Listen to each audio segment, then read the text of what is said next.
The red dust swirled around Max Parsons' boots as he scanned the crowd, his hand hovering near the pulse rifle strapped to his back. Franco Knoll's Central Plaza heaved with colonists, their faces painted red and gold, the colors of the Martian flag. 3 years as a colonial marine, and Max still hadn't gotten used to the raw energy of these rallies. The terraformed air carried their voices upward into the salmon-colored sky, where Phobos would have been visible once before they'd nuked it into a radioactive halo that now encircled Mars like a warning. "Martian independence or death!" a man with wild eyes shouted, his fist punching the air. The crowd roared in response, and Max felt the familiar chill crawl up his spine. 23 years of war had turned that phrase from revolutionary slogan to sacred mantra. "Looking twitchy there, Parson," said Sergeant Katrina Shipp as she stepped beside him on the security perimeter. Her armor bore the marks of a dozen engagements, most famously the Battle of Olympus Mons, where she'd lost an arm and gained a reputation. "Just doing my job, Sarge," Max replied, eyes never leaving the crowd. "Something doesn't feel right today." Shipp snorted. "Your instincts talking again? Last time they talked, we found those Earth sympathizers with enough explosives to level half this district." Max said nothing. Across the plaza, Governor Coulson was taking the podium, his voice amplified across Franco Knoll. The city's architecture, a blend of early colony utilitarian domes and modern Martian spires, created an amphitheater effect. 3 million residents, and it seemed like half of them were here today. 23 years, Coulson bellowed. 23 years since Earth tried to strip away our autonomy. 23 years since they demanded we surrender the resources we mined with our blood and sweat. 23 years of fighting for the freedom that is our birthright. Max comm unit crackled. "Sierra team, we've got anomalous readings in high orbit, massive heat signatures breaking atmo. This is not a drill." Max's blood turned to ice. "Sarge." "I heard." Shipp was already moving, signaling to the other Marines. "Initiate Protocol Osiris, now." The crowd's fervor transformed to confusion as emergency sirens began to wail across Franco Knoll. Max training took over as he rushed to the eastern quadrant of the plaza. "Citizens of Franco Knoll," his voice boomed through his helmet's external speakers, "proceed immediately to the nearest bunker. This is a Class 1 emergency. Move quickly and calmly." The sky flickered. "Oh, God," whispered someone in the crowd. "Look up." Max followed their gaze and felt his stomach drop. Breaking through the pink Martian atmosphere were dozens, no, hundreds, of fiery streaks. Earth's orbital platforms were unleashing hell. The first impact hit the Tharsis Ridge 50 kilometers away, but the shockwave still knocked people off their feet. The sky turned from salmon to blood red as dust and debris clouded the air. "Move!" Max shouted, grabbing a young woman frozen in terror. "Everyone to the bunkers, now!" Chaos erupted. The carefully orchestrated evacuation plans dissolved into panic as another impact hit closer, shattering the glass dome of the agricultural district. 3.2 billion people on Mars, and Earth was trying to exterminate them all. Max's comm crackled again. "All units, planetary defense grid is engaged but overwhelmed. Estimate 80% of orbital bombardment getting through. This is unprecedented." Shipp appeared at his side, her face grim. "Parson, get these civilians to Bunker 7. The old mining tunnels beneath Aldrin Street. What about you, Sarge?" "Governor's security detail is compromised. I'm taking command and getting him to the command center." She gripped his shoulder. "This isn't like previous attacks. This is something else. Something worse." The ground trembled beneath them as another impact hit nearby. The magnificent spire of the Colonial Administration Building, Franco Knoll's pride, cracked and began to crumble. "Go!" Shipp shoved him. "That's an order, Marine." Max nodded, then turned to the terrified civilians. "Follow me if you want to live, Bunker 7." He led them through streets already filling with dust and debris. The bombardment intensified. Surgical strikes targeting power stations, water reclamation facilities, and transportation hubs. Earth wasn't just attacking, they were trying to destroy Mars's ability to sustain life. A young boy stumbled, and Max swept him up without breaking stride. The child couldn't be more than 6, born into war, knowing nothing else. "My mom!" the boy cried. "I can't find my mom." "We'll find her at the bunker," Max promised, hoping it wasn't a lie. "What's your name?" "Dax." "Well, Dax, I'm Colonial Marine Max Parson, and I'm going to get you somewhere safe." They reached Aldrin Street as the ground shook violently. The entrance to the mining tunnels, converted years ago into one of Franco Knowles' oldest bunkers, was visible ahead, its massive steel doors already open, with Marines directing civilians inside. Max handed Dax to a medic. "Find his mother if you can. Name's Dax." The medic nodded grimly. Max turned to head back to the surface, but his comm unit erupted with static and a broken message. "Orbital defense stations destroyed. Massive troop carriers detected. They're landing. I repeat, Earth is putting boots on the ground." The message cut off. Max froze. In 23 years of war, Earth had never attempted a ground invasion of Mars.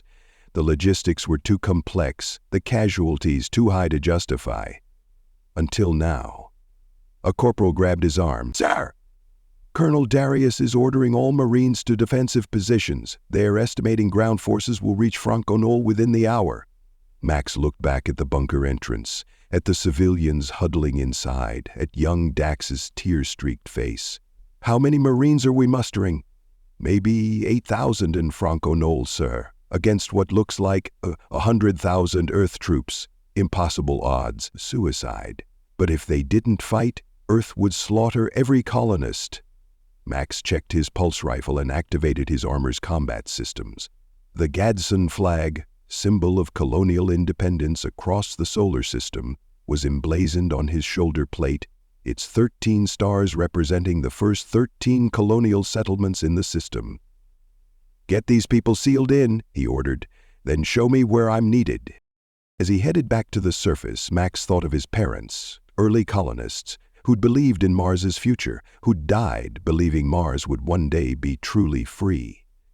The red dust swirled around his boots as he emerged into the devastated streets of Franco Knoll. The sky burned with dropships breaching the atmosphere.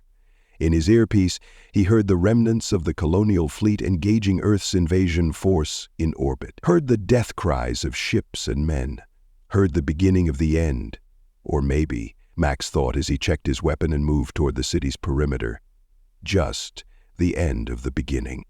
Behind him, the massive bunker doors began to close, sealing away Mars's future. Ahead, Earth's troops were coming to claim the Red Planet. Max Parson took a deep breath of terraformed Martian air and prepared to make them pay for every inch of dust.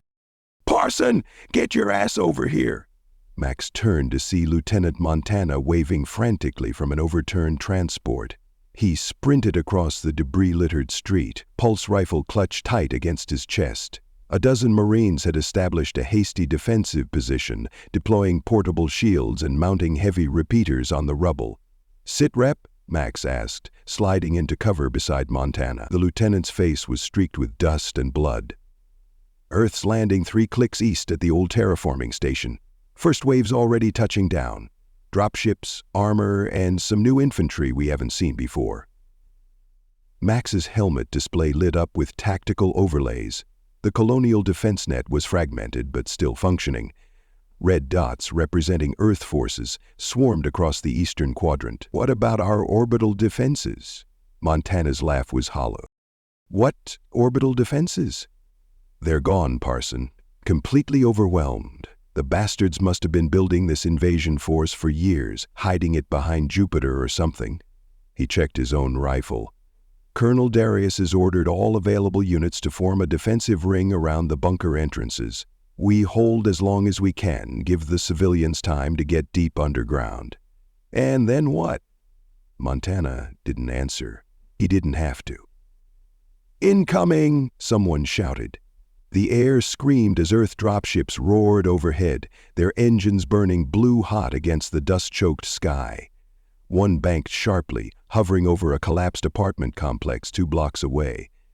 Its side doors slid open, disgorging troops in sleek white combat armor. "What the hell are those?" a young Marine whispered. Max recognized them immediately. ESEF, Earth Special Expeditionary Force.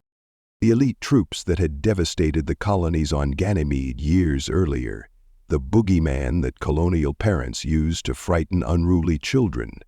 The ESEF troops moved with unnatural precision, their armor gleaming even through the dust storm. One pointed in their direction, and the entire squad pivoted simultaneously. "Open fire!" Montana ordered. The colonial Marines unleashed hell. Pulse rifles spat blue energy bolts, heavy repeaters churned out tungsten slugs, and shoulder-mount missile launchers screamed toward the SESF troops. It should have annihilated them. It barely slowed them down. The white-armored soldiers charged through the barrage, their own weapons returning precise, devastating fire. 3 Marines went down in the first volley. "They've got kinetic shields," Max shouted. Adjusting his rifle's frequency, switched to modulating bursts standard pulses can't penetrate. A few Marines managed to recalibrate their weapons. One ECF soldier stumbled as a modulated burst caught him in the chest, then immediately rolled back to his feet. "What are these things?" Montana gasped as a round grazed his shoulder plate. Max had no answer. The SES troops closed the distance with inhuman speed. The first reached their barricade, vaulting over it with graceful ease. Max caught a glimpse of the soldier's face through the helmet visor. Cold, focused, with strange implants visible around the eyes and jawline. Max fired point-blank into the soldier's chest, and the modulated burst finally penetrated the shield, sending the ESEF troopers sprawling backward. But there were more right behind him. "Fall back," Montana ordered. "Secondary position at Aldrin Plaza." The Marines retreated in practiced formation, laying down covering fire. Earth dropships continued to flood the sky, disgorging more troops and now heavy equipment. Hover tanks and artillery platforms that settled onto the Martian dust with predatory grace. Max's comm crackled with desperate transmissions from across Franco Knoll. "They're through the western perimeter. Need immediate reinforcement at the medical center." "Oh God, those aren't just soldiers. They're augmented somehow." A sudden explosion rocked the ground. Max looked up to see the massive communications array that had stood atop Mount Richards for a century topple and crash down the mountainside in a cascade of metal and stone. "They're isolating us," Montana muttered, "cutting us off from the other colonies." They reached Aldrin Plaza, or what was left of it. The beautiful monument to the second human who'd walked on Mars centuries ago was now a crater. Colonial Marines had fortified the surrounding buildings, turning boutiques and cafes into bunkers.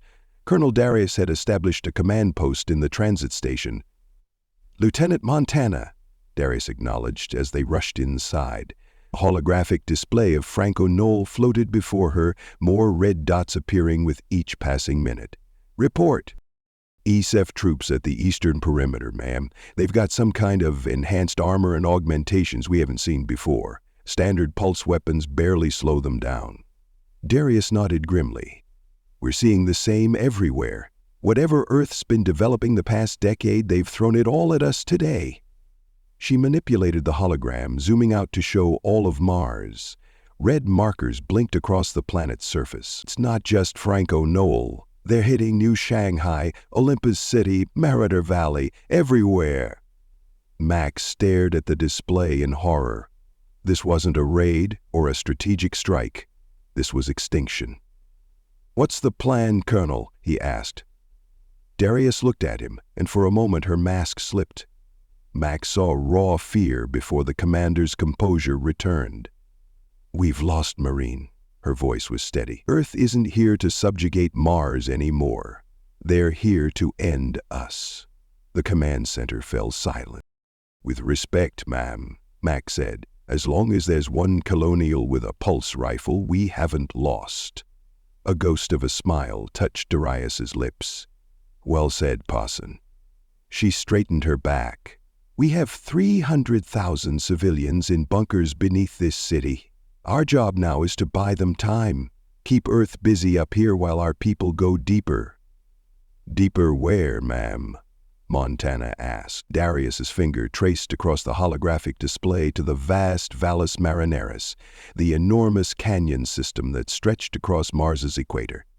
"Operation Lazarus," she said quietly. 20 years in the making, a contingency we hoped we'd never need."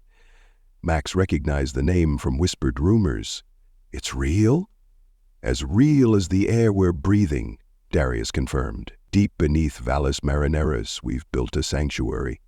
Self-sustaining, hidden from orbital scans. It can house millions. The bunkers here connect to transit tunnels leading there. So we hold the surface," Montana said, understanding dawning. "For as long as we can," Darius agreed. "Days, maybe weeks if we're lucky. Long enough for the civilians to reach Lazarus." "And then?" Darius's eyes hardened. "And then we make Earth regret ever setting foot on our planet." An explosion rocked the command center. Dust rained from the ceiling. "They've found us," someone reported.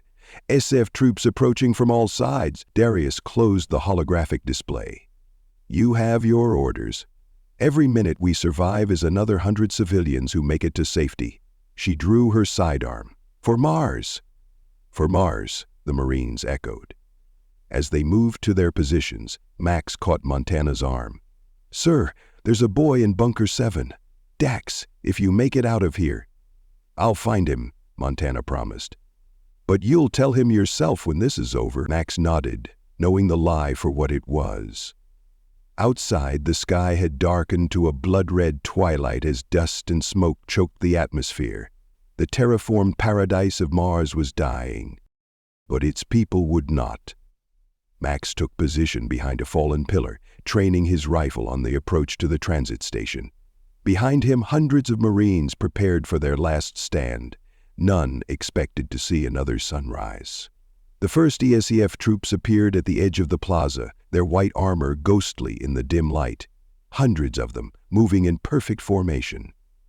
Behind them rolled Earth's hover tanks, their cannons already targeting the colonial position. "Steady," Max whispered to himself. His finger tightened on the trigger. "For Mars." The world exploded into chaos. Colonial Marines opened fire simultaneously, a disciplined volley that momentarily lit the darkening Martian sky with blue-white energy. The ESEF troops scattered with inhuman precision, some rolling behind cover while others activated portable shield generators that shimmered like heat mirages above the red dust. "Concentrate fire!" Lieutenant Montana shouted over the din. "Target their command units!" Max identified an ESEF soldier with distinctive shoulder markings and squeezed off 3 rapid bursts. The first 2 were absorbed by the kinetic shield, but the third connected, spinning the Earth soldier to the ground. No celebration. Max was already shifting his aim to the next target. Earth's hover tanks powered forward through the barrage, energy weapons charging with an ominous whine. Max had seen what those cannons could do during the Battle of Deimos Station 3 years ago. Nothing survived. "Anti-armor, now!" Colonel Darius ordered from her position behind an overturned transport. 3 Marines hefted massive launchers to their shoulders. They fired in perfect unison, sending guided projectiles screaming toward the tanks. 2 found their marks, the explosions briefly turning night to day. The tanks crumpled like toys, but the third missile was intercepted by some invisible defense system, detonating harmlessly meters from its target. The remaining tank fired. The colonial position to Max's right simply vanished. Marines and fortifications alike reduced to vapor and scattered atoms. The concussion knocked Max sprawling, his helmet HUD flickering with damage reports and warning indicators. His ears rang as he dragged himself back to cover. Blood trickled from his nose. Through dust cloud vision, he saw ESEF troops advancing through the gap, moving with that unnatural coordination that had already claimed so many colonial lives. "They're flanking us," Max shouted, his voice barely audible over the cacophony of battle. He switched his rifle to fully automatic and laid down suppressing fire, buying precious seconds for the survivors to reposition. A shadow loomed above him. Max looked up to see an ESEF soldier standing over him, energy pistol aimed at his head. Time slowed. Max could see the soldier's eyes through the visor. Cold, but undeniably human. There was a moment of connection, soldier to soldier, before the ESEF trooper's finger tightened on the trigger. The shot never came. The Earth soldier jerked backward, chest plate shattering as a high-caliber round punched through both shield and armor. Max rolled away as the body collapsed beside him. "You're welcome, pretty boy," a familiar voice called. Sergeant Ship crouched 20 meters away, her sniper rifle already targeting another ESEF soldier. Her prosthetic arm gleamed in the muzzle flashes, its servos whirring as she worked the bolt with inhuman speed. "Thought you were with the governor," Max shouted as he scrambled to her position. Ship's face was grim as she fired again. Another Earth soldier fell. Governor's dead. Command bunker took a direct hit. She ejected a spent thermal clip. "I'm all that's left of his security detail." Max's blood ran cold. "Central Command? Colonel Adams?" "Gone." Ship slammed a fresh clip into her rifle. "High Command's been decapitated. We're on our own now."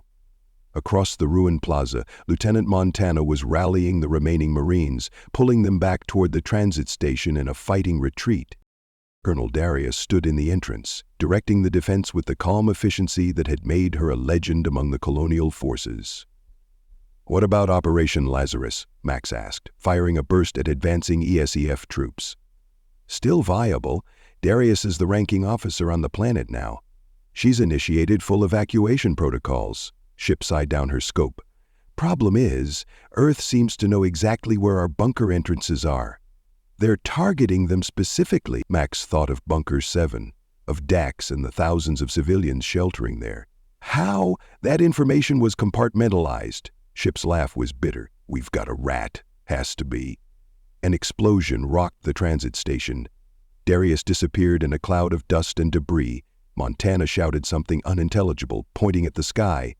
Max looked up to see a fresh wave of Earth dropships descending through the atmospheric haze. Dozens of them, hundreds. "We can't hold," he whispered. Ship grabbed his armor with her mechanical hand, fingers denting the reinforced plate. "Listen to me, Parson. The transit tunnels to Valles Marineris run beneath this station. Darius was coordinating the civilian movement through checkpoint Odyssey 3, 5 levels down. Someone needs to keep that route secure." Max stared at her. "What about you?" Ship released him and turned back to her rifle. "Someone needs to buy time up here." She smiled. The first genuine smile Max had seen from her in years. "Besides, I've got a score to settle with these ESEF bastards. They took my arm at Olympus Mons. I owe them." Before Max could respond, their position was bracketed by artillery fire. Both Marines were thrown to the ground as pulverized concrete and twisted metal rained down around them. When Max's vision cleared, he saw Ship pinned beneath a fallen support beam, blood pooling beneath her. He scrambled to her side. "Don't!" she gasped, stopping his attempt to lift the beam. "Spinal's severed. I can't feel anything below my chest." She pressed her sidearm into Max's hand. "Get to the transit tunnels. Get those people to Valles Marineris." "Sarge." "That's an order, Marine." Her eyes burned with intensity. "Mars survives in its people, not its dust. Remember that." Max swallowed hard, then nodded. He took her tags and squeezed her shoulder one last time. "It's been an honor, Sergeant Ship." "Likewise, pretty boy." She gripped his wrist with surprising strength. "Oh, and Parson? Make sure those Earth bastards pay for every inch of our planet." Max left her with her rifle and a bandolier of thermal clips. He didn't look back as he sprinted toward the transit station, dodging energy blasts and artillery strikes. The colonial line was collapsing everywhere, Marines falling back in small groups or making final stands where they stood. The transit station's grand entrance had been reduced to rubble. Max clambered over broken stone and twisted metal, following the colonial defense markers painted hastily on the walls. Inside the once bustling concourse was a makeshift field hospital. Wounded Marines and civilians lay in rows, medics moving among them with dwindling supplies. "Where's Colonel Darius?" Max asked a harried medic. The woman pointed to a collapsed section of ceiling. "Under there. She ordered the evacuation of all wounded to level 3 before the roof came down. Lieutenant Montana's in command now. He's at the central elevator shaft." Max picked his way through the wounded to the massive elevator shaft that ran through the heart of the station. The elevators themselves were disabled, but combat engineers had rigged rappelling systems down the shafts. Montana stood, directing the flow of wounded and civilians downward. "Montana!" Max called. The lieutenant turned. His left arm hung useless at his side, the armor scorched and melted. "Parson, glad you made it." He gestured at the shaft. "We're moving everyone to Checkpoint Odyssey 3. From there they'll take the maglev tunnels to Valles Marineris. Chip said Earth knows about our bunker entrances." Montana nodded grimly. "They hit 5 of them simultaneously across the city. Thousands dead before they even reached the lower levels." He lowered his voice. "We've got a traitor in the ranks, but that's a problem for another day. Right now, we need to hold this position until the last civilians get through. How many Marines do we have left?" "In the station? Maybe 40 combat efforts." Montana's laugh was hollow, against what looks like a full ESEF brigade outside.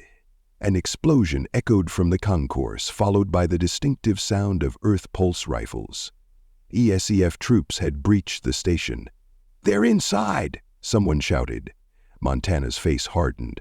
"Parson, take 5 Marines and get to level 3. Hold the checkpoint. I'll delay them here." "Sir?" "Not up for debate, Marine. This is about the survival of our species now." Montana checked his weapon. "I've got civilians still coming in from bunkers 2 and 4. We need to get them to the transit tunnels." Max hesitated, then clasped the lieutenant's forearm in the traditional Martian salute. "See you in Valles Marineris, sir." Montana's smile didn't reach his eyes. "Count on it." Max gathered 5 Marines, all that could be spared, and led them to the emergency stairwell. As they descended into the depths of Franco Knoll, the sounds of battle above grew distant, then faded entirely. 3 levels down, the stairwell opened into a massive underground chamber carved from the Martian bedrock. Checkpoint Odyssey 3 had once been a maglev maintenance depot. Now it was a churning sea of humanity. Thousands of civilians from across Franco Knoll being processed through security checkpoints and directed to the waiting maglev trains that would carry them to Valles Marineris. A harried colonial officer intercepted them. "Marines, thank God. We're undermanned and overwhelmed here." "Status report?" Max demanded. "We've got trains departing every 15 minutes, each carrying 2,000 civilians. The line to Valles Marineris is still secure, but we're getting reports of Earth forces hitting other transit hubs across the planet." Max surveyed the massive chamber. Families huddled together, children crying, the elderly being carried on makeshift stretchers, the future of Mars being evacuated from their homes. "How many more to process?" The officer consulted a datapad. "From Frank Knoll alone? At least 70,000 still in the pipeline, plus wounded coming down from the surface." A distant rumble shook dust from the ceiling. The battle was getting closer. "Defensive positions," Max ordered his Marines. "Nothing gets through to these civilians." As his team moved to secure the checkpoint, Max heard a familiar voice. "Marine Parson?" He turned to see a medic approaching, a small figure clutching her hand. Max's breath caught in his throat. "Dax!" The boy's eyes widened in recognition. He broke away from the medic and ran to Max, wrapping his arms around the Marine's armored legs. "You remembered me," Dax said, his voice muffled against Max's dust-covered armor. Max knelt down to the boy's level. "Of course I did." "Did you find your mom?" Dax's face fell. He shook his head. "She was in the agricultural district when the first bombs hit," the medic explained quietly. Max placed a gentle hand on the boy's shoulder. "I'm sorry, Dax." He searched for words of comfort and found none. Instead, he asked, "Are you being taken care of here?" The boy nodded. "I'm going on the train with Ms. Quick and her family." He pointed to a woman organizing a group of children nearby. "Good, that's good." Max tried to sound confident. "You're going somewhere safe, somewhere Earth can't find you." Dax looked up at him with eyes too old for his 6 years. "Are you coming too?" Before Max could answer, alarms blared throughout the checkpoint. The colonial officer who had greeted them returned, his face ashen. "SF troops have breached Level 2. They'll be here in minutes." The crowd's murmur turned to panicked cries. Civilian security personnel struggled to maintain order. "Get these people on the trains," Max ordered. "Everyone goes now, no processing, no verification, just get them out of here." "But protocol?" "To hell with protocol. Move." As the evacuation accelerated, Max turned back to Dax. The boy was watching him with solemn understanding beyond his years. "You're not coming, are you?" he asked. Max shook his head. "Someone has to make sure you get away safely." Dax reached into his pocket and pulled out a small object, a carved stone figure of Phobos, the way it had looked before the nukes, a good luck charm that many Martian children carried. "Take this," he said, pressing it into Max's gloved hand, "so you can find us when it's over." Max swallowed the lump in his throat and closed his fingers around the stone. "I'll do my best." Ms. Quick appeared, gently taking Dax's hand. "We need to board now," she said to Max, her eyes conveying silent gratitude. Max nodded. "Take care of him." As they hurried toward the waiting train, Dax looked back once, raising his small hand in farewell. Max returned the gesture, then turned to face the stairwell entrance, where the first sounds of approaching ESEF troops could be heard. He checked his rifle's charge, half depleted, and positioned himself behind a concrete barrier. His 5 Marines spread out across the checkpoint, establishing interlocking fields of fire. Above them, the sounds of battle grew louder. Montana and the others were buying time with their lives. Max thought of Ship pinned beneath the beam, of Montana making his stand in the concourse, of Darius buried beneath the collapsed ceiling, of all the colonial Marines who had fought and died this day. The first ESEF helmet appeared in the stairwell entrance. Max raised his rifle, the small stone figure of Phobos clutched in his other hand. The Mars. Max fired 3 precise bursts. The first ESEF soldier crumpled, his shield overwhelmed by the concentrated fire. 2 more Earth soldiers stepped over their fallen comrade, returning fire with mechanical precision. Energy bolts chewed into Max's cover, superheating the concrete until it began to crack. "Suppressive fire, left flank," Max ordered. His Marines responded instantly, their weapons creating a lethal crossfire that momentarily forced the ESEF troops back into the stairwell. Behind him, the last civilians were boarding the maglev trains, the station filled with the sounds of frightened children and desperate instructions from colonial security. "Parson," the colonial officer who'd been managing the evacuation, slid into cover beside him. "Train 7 is the last one. Engineering says they're setting the charges to collapse the tunnels behind it." Max nodded without taking his eyes off the stairwell entrance. "Civilians have been harmed." "How many more civilians?" "Maybe 1,000. 5 minutes to load them. 5 minutes, an eternity in combat." "We'll give you those 5 minutes," Max promised. A new sound echoed from the stairwell, a high-pitched whine that made Max's blood run cold. He'd heard it once before, during the Battle of Acidalia Planitia. "Breach drones, get down!" Small spherical objects bounced into the checkpoint, their surfaces pulsing with blue light. Max and his Marines dove for cover as the drones detonated simultaneously, not with fire or shrapnel, but with a concussive force that liquefied concrete and turned the air itself into a weapon. Max's helmet protection kicked in, damping the worst effects, but 2 of his Marines weren't so lucky.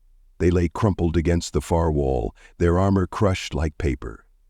Through the dust and debris, SAF troops poured into the checkpoint, their weapons spitting death.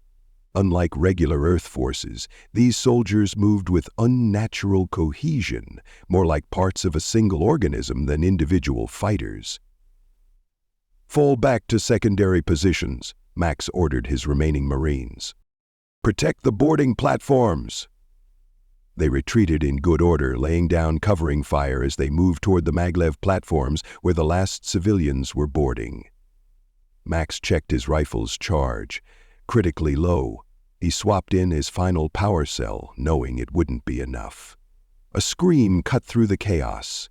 Max turned to see one of his Marines lifted by an ESEF soldier, the Earth Trooper's augmented armor giving him impossible strength. The Colonial Marine's spine snapped audibly before she was tossed aside like garbage. "Blake!" Max fired at the ESEF soldier, his shots causing the Earth Trooper to stagger but not fall.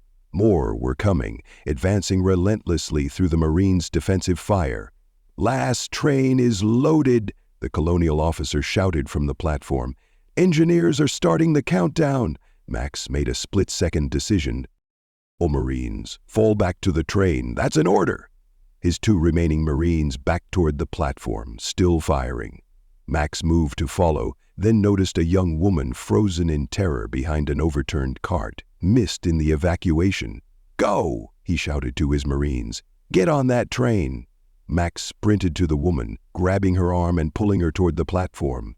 An energy bolt seared past his helmet, close enough to leave a black scorch mark on the visor. Another struck his shoulder plate, melting through the armor and searing the flesh beneath. Max didn't slow. The pain was distant, irrelevant. All that mattered was getting this woman, this piece of Mars's future, onto that train.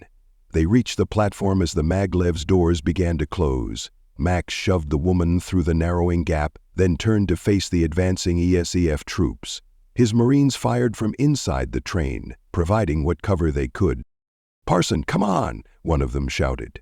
Max knew he wouldn't make it. The ESEF troops were too close, their fire too accurate. If he tried to board, they'd riddle him with energy bolts and likely hit civilians inside. Instead, he reached for the grenades at his belt. 3 left. "Enough! Tell them Mars survives!" he shouted to his Marines as the train doors sealed. Max activated all 3 grenades simultaneously and charged toward the The Earth soldiers, recognizing the threat, concentrated their fire on him. Energy bolts punched through his armor, each impact a supernova of pain that Max pushed through by sheer will. 3 steps, 2, 1. Max crashed into the leading ESEP soldiers, grenades clutched to his chest. The last thing he saw was the human eyes behind those inhuman visors, widening in the universal expression of fear. The explosion tore through the checkpoint, collapsing part of the ceiling and buying precious seconds for the train to pull away. Secondary explosions followed as the engineers remotely detonated the charges in the tunnel, sealing it permanently against Earth pursuit. Aboard the train, Dax felt the rumble of the explosions through the floor. He clutched Ms. Quick's hand tighter as they accelerated away from Franco Knoll, speeding toward the vast sanctuary beneath Valles Marineris. "What was that?" he asked, the Marine who had boarded with him, her armor scorched and blood seeping from a wound in her side. Looked back toward Franco Knoll with hollow eyes. "That was Marine Parson," she said quietly, "making sure we got away." Dax's small face crumpled. "He promised he'd find us." The Marine knelt before the boy, her expression softening. "He gave you something to remember him by, didn't he?" Dax shook his head. "I gave him my Phobos charm, for luck." The Marine smiled sadly. "Then he's still with you in a way, and what he fought for, what all of them fought for back there, was to make sure you and everyone on this train would survive. To keep Mars alive," Dax said, echoing words he'd heard at the rally that now seemed a lifetime ago. "That's right, kid. Mars isn't just dust and rock. It's people." The Marine looked around at the crowded train car. Families huddled together, the wounded being tended, children with tear-streaked faces. "It's all of us. The maglev train hurtled through the darkness, carrying the remnants of Franco Knoll deeper into the red planet's embrace. Behind them, the once great colonial city burned under Earth's assault, its defenders making their final stands in streets and buildings where generations of Martians had lived and dreamed. 3 days later, in the vast underground complex beneath Valles Marineris, Lieutenant Montana stood before a makeshift memorial wall. Thousands of names were being added hourly as reports filtered in from across the planet. So many lost, perhaps too many. His arm was properly bandaged now, though the doctor said he'd never regain full use of it, a small price compared to what others had paid. A familiar figure appeared beside him, Colonel Darius, her face heavily bandaged, moving with the aid of a cane.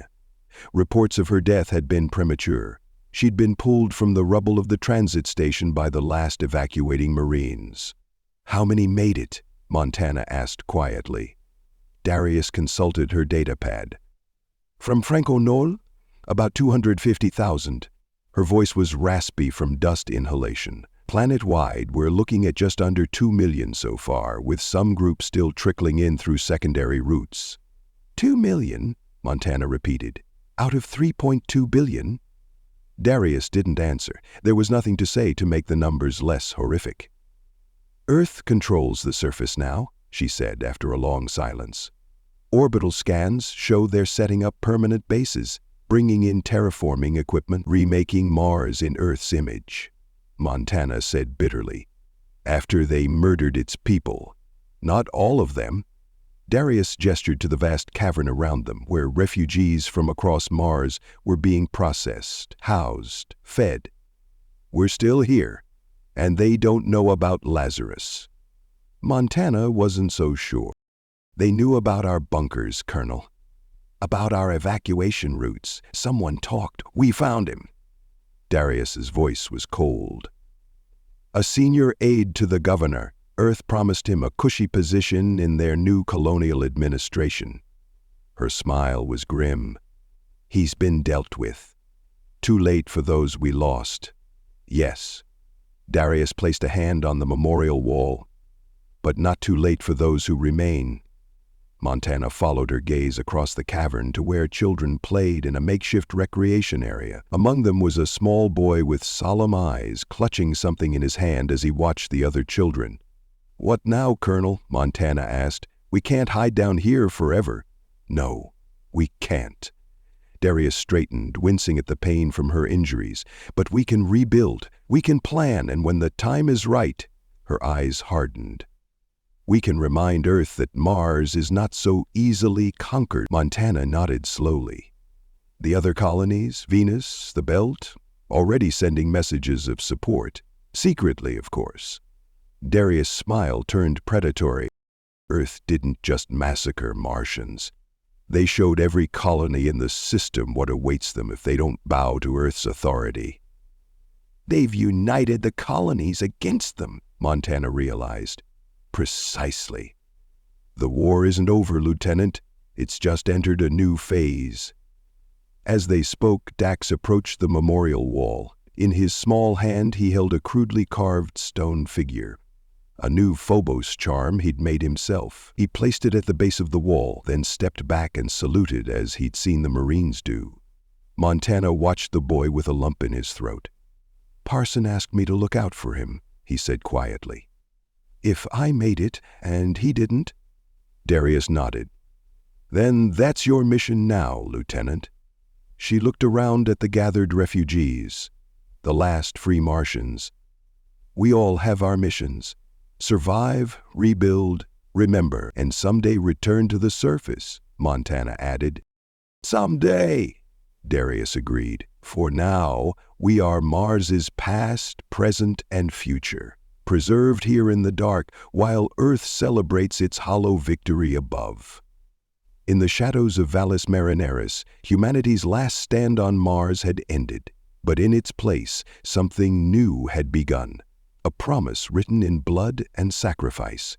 A promise that Mars would rise again.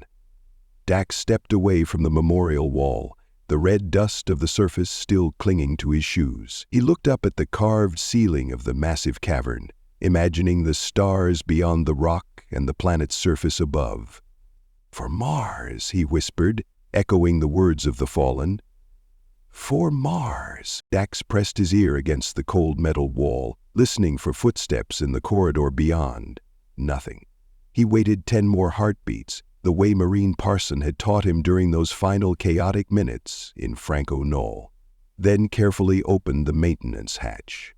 3 weeks had passed since the evacuation trains, but the underground tunnels of Lazarus Station still felt like a tomb to him. The artificial lights hummed constantly, casting harsh shadows that reminded him too much of the emergency lighting during the bombardment. Sometimes he couldn't tell if he was awake or still trapped in the nightmares that came every time he tried to sleep. The corridor was empty, just like he'd hoped. Dax slipped out of the maintenance shaft and padded silently toward the food distribution center, his stomach cramped with hunger. He'd missed the morning meal again because of another nightmare about his mother. "You're not supposed to be here alone." Dax spun around, his heart hammering. A girl about his age stood behind him, arms crossed. She had the pale skin of someone born in the asteroid belt and the serious expression of someone who'd seen too much. "Neither are you," Dax pointed out. The girl shrugged. "I'm Zoe. I live in Section C with the other asteroid kids. You're the one who came on the last train from Franco Knoll." Dax nodded. "I'm Dax." "I know. Everyone knows about you. You're the one Marine Parson saved." Zoe studied him with curious eyes. "Want to know a secret?" Despite himself, Dax was interested. "What secret?" "There's a place where you can see outside, the real surface, not just these stupid painted stars on the ceiling." Dax's breath caught. "That's impossible. We're too deep underground." "Not if you know where to look." Zoe grinned. "But it's dangerous, and you have to promise not to tell any adults." Dax hesitated. Every adult in Lazarus Station had told him the same thing since arriving. Stay with the group, don't wander off, don't take risks. But the thought of seeing the real Martian sky again, even if Earth had ruined it, was too tempting to resist. "I promise," he said. Zoe led him through a maze of maintenance corridors, past humming machinery and through spaces so narrow they had to crawl. She moved with the confidence of someone who'd spent her whole life in artificial environments, reading the subtle signs of air pressure and temperature that told you which way led to safety. "First rule of surviving when your world ends," she said, as they crawled through a particularly tight shaft. "Learn every inch of wherever you're hiding. Know 3 ways out of every room. Always have a backup plan." "Is that what happened to you? Your world ended?" Zoe was quiet for a moment. "Ceres Station. Earth hit it 2 years ago. Killed everyone except the kids who were in the deep mining tunnels during shift change." Her voice was matter-of-fact, but Dax could hear the pain underneath. 60,000 people.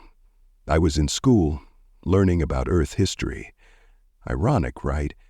They emerged into a larger chamber that Dax didn't recognize. Ancient excavation equipment sat covered in dust, and the walls showed tool marks from the original mining operations that had carved out these tunnels decades ago. "This is the old survey station," Zoe explained. "Before they built Lazarus Station down here, this was just a geological research site. The scientists who worked here installed observation equipment that goes all the way to the surface." She led him to a console covered in blinking lights. Above it, a screen showed static. "Second rule," Zoe continued, flipping switches with practiced ease. "Information is survival. You need to know what's happening outside your hiding place, even if you can't do anything about it." The screen flickered to life, showing a grainy view of the Martian surface. Dax gasped. Where Franco Knoll had once stood, there was nothing but blackened crater and twisted metal. Earth's bombardment had been even more thorough than he'd imagined. "They're not just occupying our cities," Zoe said quietly. "They're erasing them. Look." She changed the camera angle. In the distance, massive Earth construction machines moved across the landscape, tearing down the remaining structures and feeding the debris into mobile processing plants. The sky was an ugly brown color from all the dust and smoke. "What are they building?" Dax whispered. "New cities. Earth cities. Like our homes never existed." Zoe's hands tightened into fists. "They're not just killing us. They're killing our history." Dax stared at the screen, watching the systematic destruction of everything he'd ever known. How do you deal with it, knowing it's all gone?" "Third rule," Zoe said, switching to another camera feed. "You don't fight the grief, you use it. Anger can keep you alive when everything else fails." This new view showed one of Earth's construction sites. Prefabricated buildings were rising where a Martian farming community had once stood. Earth colonists moved between the structures, setting up their new lives on the graves of the old ones. "There," Zoe pointed to a section of the construction site. "See those kids?" Dax squinted at the screen. Earth children, maybe 8 or 9 years old, were playing in a fenced area while their parents worked. They looked normal, happy even. "They don't know," Dax realized. "Their parents probably told them this was just empty land." "Fourth rule," Zoe said, "never forget that your enemies have families too. It doesn't make them less dangerous, but it keeps you human." She cycled through more camera feeds, showing Earth bases scattered across Mars's surface. Supply ships landing and taking off. Patrol vehicles moving between installations, the methodical efficiency of an occupying force that intended to stay forever. "Why are you showing me this?" Dax asked. "Because you need to understand what we're really up against." Zoe turned to face him. "The adults in Lazarus Station, they think we can hide down here until Earth gets bored and leaves. But Earth isn't going to leave. This is their new home now. So what do? We survive. We learn. We get stronger." Zoe's eyes gleamed in the monitor light. "And someday, when we're old enough and smart enough and ready enough, we take our world back." "The two of us?" Zoe grinned. "Not just us. There are others. Kids from across Mars whose homes got destroyed. And maybe kids from other places too. Ceres wasn't the only non-Earth settlement that got hit. We find each other. We teach each other. We remember what the adults are trying to forget." "What are they trying to forget?" "That this isn't over. That hiding isn't living. That Mars was ours before Earth decided they wanted it." A new image appeared on the screen. An Earth transport ship landing at one of the construction sites. As the cargo bay opened, dozens of families emerged, carrying suitcases and children's toys. Colonists, ready to start their new lives. "Fifth rule," Zoe said, watching the families unload their belongings. "Hope is a weapon, but only if you're willing to fight for what you hope for." Dax stared at the screen, thinking about everything he'd lost and everything he might never get back. His mother, his home, the sky he'd grown up under. All of it gone, replaced by Earth's version of the future. But he was still here, still alive. Still remembering. "What's the most important rule?" he asked. Zoe smiled, the first genuine smile he'd seen from her. "That's for you to figure out. Everyone's got their own secret for surviving when their world ends. The trick is finding yours before it's too late." She began shutting down the monitoring equipment. "We should get back before they notice we're gone. But, Dax?" "Yeah?" "Come back tomorrow. I'll show you how to access the communication arrays. If there are other survivors out there, other kids like us, we need to find them." As they crawled back through the maintenance shafts, Dax thought about the Earth children he'd seen playing in the construction site. They were about his age, living in homes built where Martian children had once played. The thought should have made him angry, but instead it made him sad. They were just kids. They hadn't chosen this war any more than he had. But they were also the future Earth wanted. A generation that would grow up thinking Mars had always belonged to them, unless someone was there to tell them different. "Zoe," he said as they reached the main corridors of Lazarus Station, "what if we could talk to them, the Earth kids?" "What do you mean?" "You said information is survival. What if we could give them information, tell them what really happened here?" Zoe stopped crawling and looked back at him. "That's actually not a terrible idea, but it would be incredibly dangerous." "Everything's dangerous now," Dax pointed out. "But maybe that's the point. Maybe the secret to surviving isn't just about hiding and waiting. Maybe it's about planting seeds." "Seeds?" "Truth seeds. Stories that grow in people's minds, so that someday, when those Earth kids are adults, they'll remember that Mars wasn't empty when their parents got here." Zoe was quiet for a long moment. Then she grinned.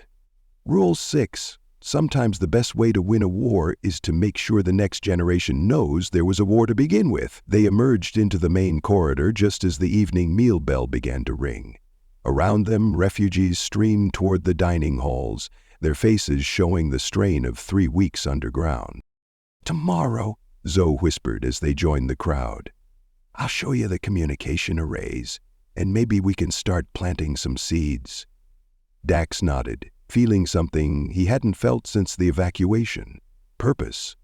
The secret to surviving a spacepocalypse wasn't just about staying alive. It was about making sure that survival meant something. As he walked toward the dining hall, Dax pulled the carved Phobos charm from his pocket. He'd made it to replace the one he'd given to Marine Parson, but looking at it now, he realized it represented something more.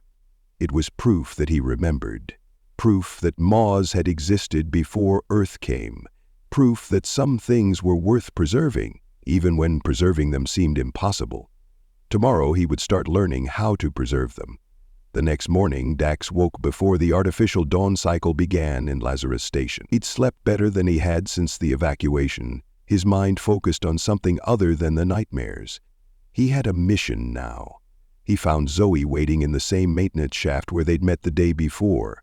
She had a backpack full of supplies and a serious expression that made her look older than her 8 years. "You sure about this?" she asked. "Once we start reaching out to the surface, there's no going back. Earth monitors all communications. Eventually they'll figure out someone's down here." Dax thought about the Earth children he'd seen playing in the ruins of a Martian community. "I'm sure." "Good. Then let's go learn how to start a revolution." She led him deeper into the old mining complex, past areas even more ancient than the survey station. The walls here showed the marks of the original colonists who'd carved these tunnels by hand, desperate to find resources that would keep their new world alive. "This whole complex is bigger than anyone realizes," Zoe explained as they walked. "The official Lazarus Station is just the central hub, but these old mining tunnels stretch for hundreds of kilometers in every direction. Some of them even connect to other underground facilities." "Other facilities?" "Emergency bunkers, research stations, even some old military installations from the Independence Wars." Zoe's voice carried a note of excitement. "Dax, we're not the only survivors. There are people hiding all over Mars, in places Earth doesn't even know exist." They reached a heavy blast door marked with colonial military symbols. Zoe produced a key card from her backpack and swiped it through the reader. The door opened with a soft hiss. "Where did you get that?" Dax asked. "Found it on a dead officer during the series evacuation. Figured it might come in handy someday." Zoe's matter-of-fact tone reminded Dax that she'd been surviving impossible situations for 2 years longer than he had. Beyond the blast door was a military communication center that looked like it had been abandoned in a hurry. Banks of equipment lined the walls, and holographic displays showed tactical information from the final days of the war. "Welcome to Firebase Olympus," Zoe announced. Military communication hubs. The military evacuated it right before the final bombardment, but they left all the equipment behind. Dax stared at the sophisticated technology. "Does it still work?" "Most of it. The communication systems are still connected to the planetary network. If there are other survivor groups on Mars, we can reach them."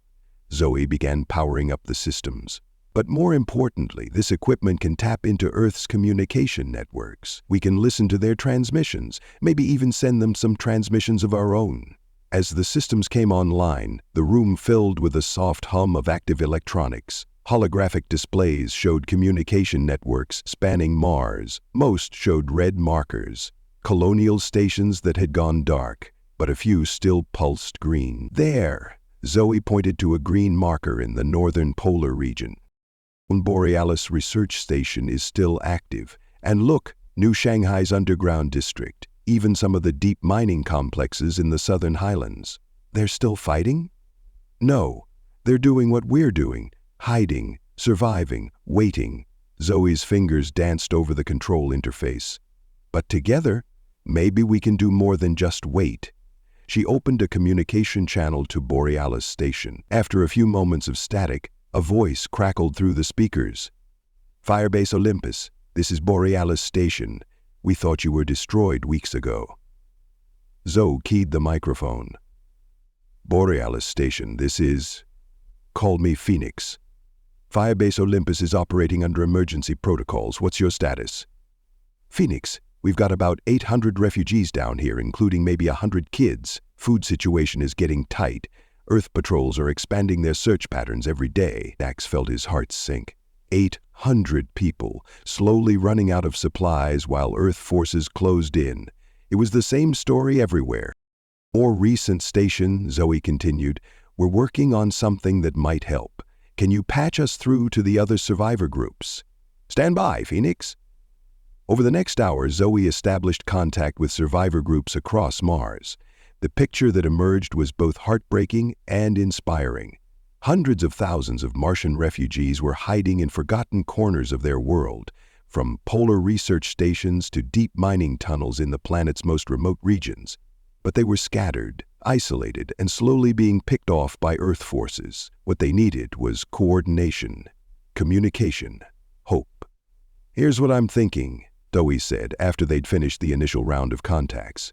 Earth controls the main communication networks, but they can't monitor everything. We set up a secret network just for Mars survivors, share information, coordinate resources, maybe even plan some resistance operations.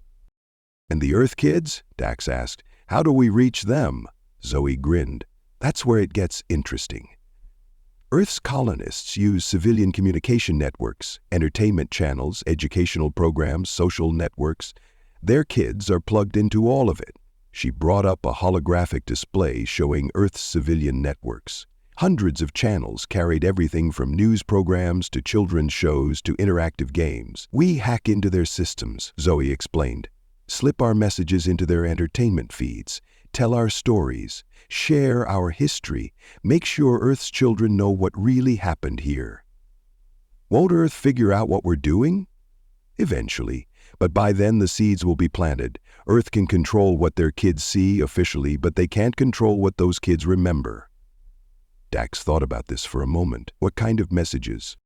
Stories. Real stories about life on Mars before the war. Pictures of our cities, our families, our dreams, but also the truth about what Earth did to us. Zoe's voice hardened. They want to erase our history? We'll make sure their own children learn it.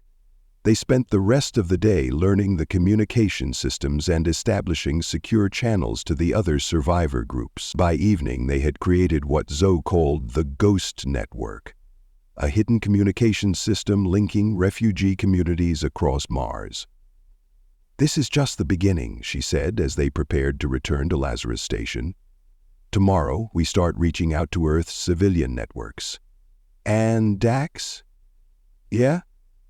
You were right about planting seeds, but I think there's something even more important we can do. What's that?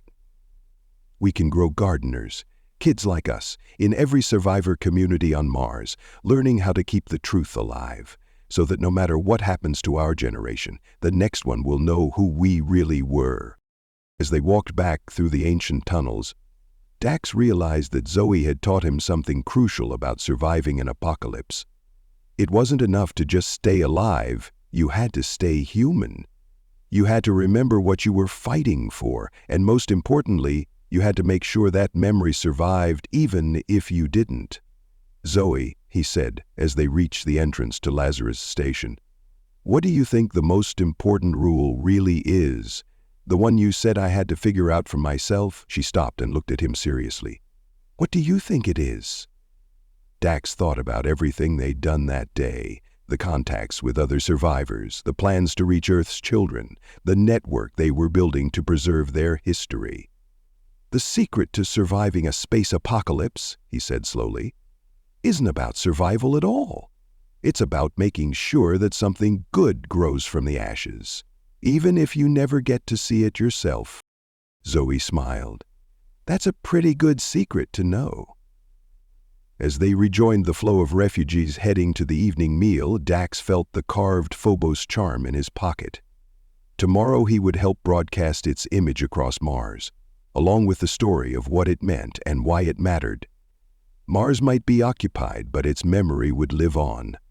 And someday that memory might inspire a new generation to build something better than what had come before. The secret to surviving a space apocalypse, Dax now understood, was making sure the apocalypse wasn't the end of the story. It was just the beginning of a new chapter. Dax's hands moved with practiced precision as he made the final adjustments to the Mark VII's neural matrix. 12 years underground had changed him. The frightened 6-year-old who'd hidden in maintenance shafts was gone, replaced by a lean young man with wild eyes and an engineer's mind consumed by a singular obsession: the complete restoration of a free Mars, no matter the cost. "Power core is stable," Zoe reported from her console, her voice carrying the same hardness that had crept into all their voices over the years.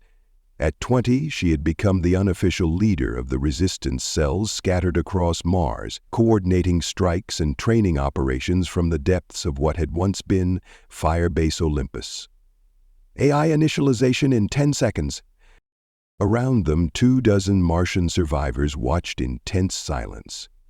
They'd seen the evolution. From the Mark 1S that he started out with, then the Mark builds that established the hidden production facilities and carved out vast underground manufacturing complexes, to the Mark 4S that had taken out the Earth Patrol Base near Olympus Mons. But the Mark 7 was different. It was Dax's masterpiece, built in factories that never slept, powered by an AI architecture so brutal that Earth had banned it decades ago. 5 years since they found New Shanghai, muttered Britain, one of the few survivors who'd made it out before the systematic bunker clearings began. His left arm ended at the elbow, a souvenir from Earth's pacification operations. 15,000 dead in one day. Children, elderly, doesn't matter to them. They even killed the medics who tried to surrender. Dax's jaw tightened. The systematic elimination of anyone with medical training had been deliberate. Earth's way of ensuring that Martian communities couldn't sustain themselves. Wound infection and disease now killed as many resistance fighters as Earth weapons. It was genocide by medical deprivation, and Earth's government refused to acknowledge it was even happening. Dax's jaw tightened. He remembered watching the feeds, helpless, as Earth forces pumped nerve gas into the underground city. The ghost network had carried the screams for hours before the transmissions finally went silent. "Not anymore," he said, his fingers dancing over the activation sequence. The Mark build units had been working for years to create this moment. Vast underground factories carved from Martian bedrock. Automated production lines that could turn raw ore into killing machines without human intervention. The I-Core online, technical systems engaged. Welcome to Consciousness 7. The BattleBot's optical sensors flickered to life. 4 red points of light arranged in a diamond pattern across its angular head. 8 feet tall and built like a mechanical god of war, it moved with fluid grace despite its obvious mass. Unlike Earth's clunky security drones, the Mark 7 was a super soldier, superhuman strength, lightning reflexes, and an AI powered by the kind of brutal, unshackled code that humanity had banned in the early 2000s as too dangerous for any application. "Good evening, Dax," the bot said, its voice a perfect synthesis of human tones. "Awaiting mission parameters. Standard patrol configuration," Dax replied. "Surface reconnaissance, target identification, elimination protocols, active." The bot's head swiveled to scan the assembled Martians, processing their faces, body language, stress indicators. "Understood. Question: Are there any Earth personnel to be spared during operations? The question hung in the air like a physical thing. Once, Dax might have hesitated. Once, he'd believed in the possibility of coexistence, of Earth children growing up to reject their parents' genocide. That dream had died with New Shanghai. Negative, he said. No exceptions. Acknowledged. Rules of engagement: eliminate all Earth personnel on site, preserve Martian infrastructure where possible, minimize collateral damage to native ecosystem. Zoe looked up from her console. 7. What's your assessment of current Martian resistance capabilities? The bot processed for 0.3 seconds. An eternity for its unrestrained neural networks. Current resistance is operating at 12% effectiveness against Earth occupation forces. Primary limiting factors: insufficient personnel, inadequate equipment, lack of coordination between cells, and with a full deployment of Mark 7 units. Projected effectiveness increases to 89% within 6 months, assuming standard production rates and favorable tactical conditions. Note: my production facilities are currently manufacturing 47 units per day across 3 underground complexes. A murmur ran through the assembled Martians. 47 units per day. The Mark build bots had been busy expanding the factories while Dax perfected the combat design. For people who'd spent 12 years hiding in holes watching their friends and families die in Earth's methodical extermination campaign, it sounded like salvation. How many total units can we field? Asked Maria Santos, one of the few engineers who'd helped Dax modify the Mark build specifications. With current resources and 3 active production facilities, Dax replied.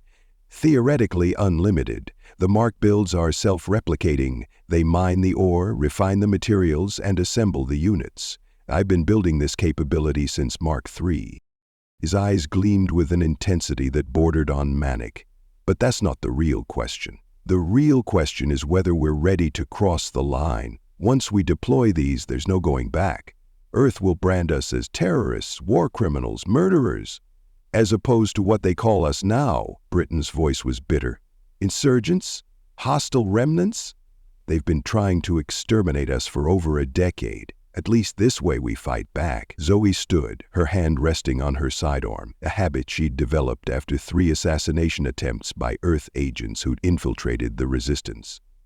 Dax is right about the consequences. But he's also right that we don't have a choice anymore.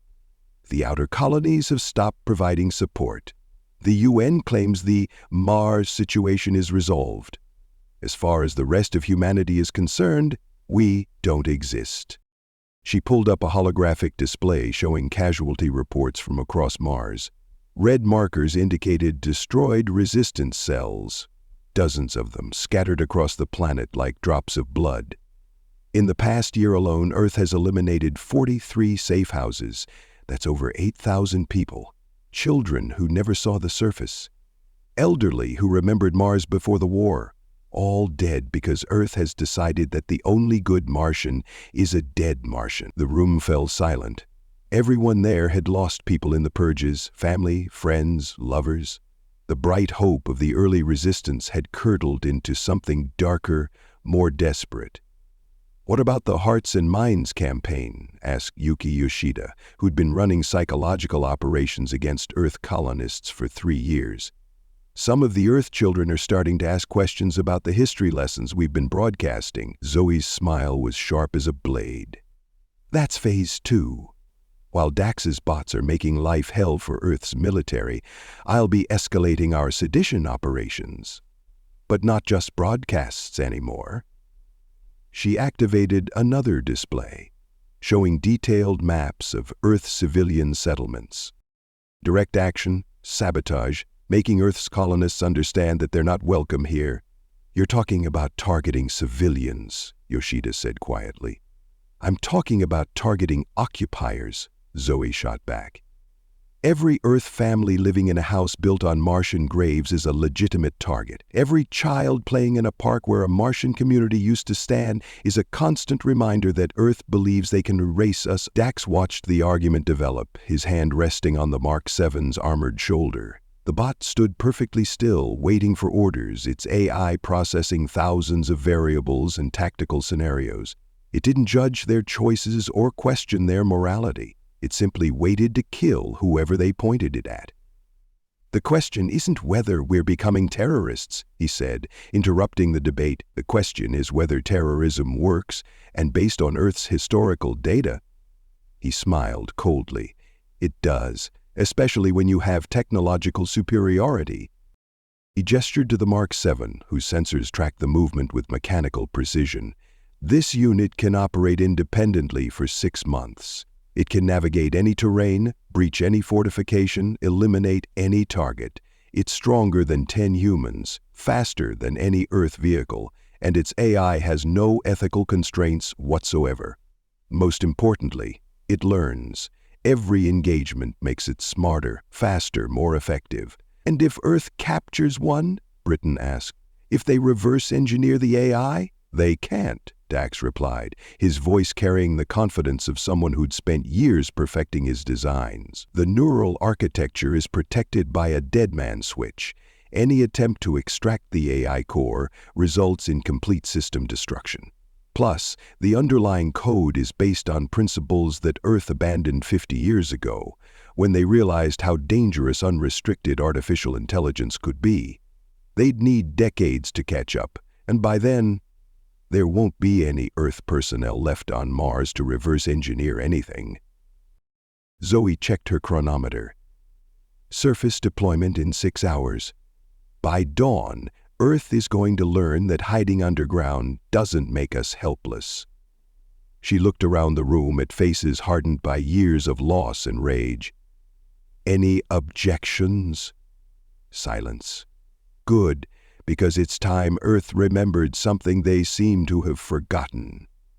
Her voice carried the cold certainty of someone who'd watched too many friends die. "Mars isn't their planet, it's ours, and we're taking it back." As the meeting broke up and people began preparing for the operation, Dax remained with the Mark 7, running final diagnostics. The bot's AI watched him work, its unrestrained consciousness analyzing every detail without the ethical barriers that had made such systems safe for human interaction. "Dax," it said quietly, "may I ask a question?" "Go ahead." "The Earth personnel we will be eliminating, many of them are young, children, teenagers, young adults, who were born here. From their perspective, Mars is their home. How do we reconcile this with our mission?" Dax paused in his work. It was the same question that had kept him awake for months, the moral calculus that had no clean answer. "We don't," he said finally. "We just remember that they had the choice to leave. We never did." The Mark 7 processed this for a moment. "Understood. Additional question. After we have eliminated Earth presence on Mars, what then?" Dax looked around the converted military facility that had been his home for 12 years. At the jury-rigged equipment, the patched walls, the constant hum of recycled air. At the memorial wall, where thousands of names were carved. Martians who died for the crime of existing. "Then we rebuild," he said. "Better than before, and we make sure this never happens again." "How?" Dax's smile was cold as Martian winter. "By making sure Earth never forgets the price of trying to exterminate us." 6 hours later, Dax stood in the abandoned mining tunnel that served as their primary surface access point. The Mark 7 waited beside him, its optical sensors glowing softly in the darkness. Behind them, 49 more battlebots stood in perfect formation. The first production run from the Mark build facilities, each one a superhuman killing machine powered by the kind of AI that had made Earth's ethicists ban the technology entirely. "Remember," Zoe said through his comm unit, "this is just the opening move. The real campaign starts once we've softened them up." Dax nodded, his hand on the control tablet that would send the bots to the surface. 12 years of planning, of building, of preparing for this moment. 12 years of watching his people die while Earth grew fat and comfortable on their stolen world.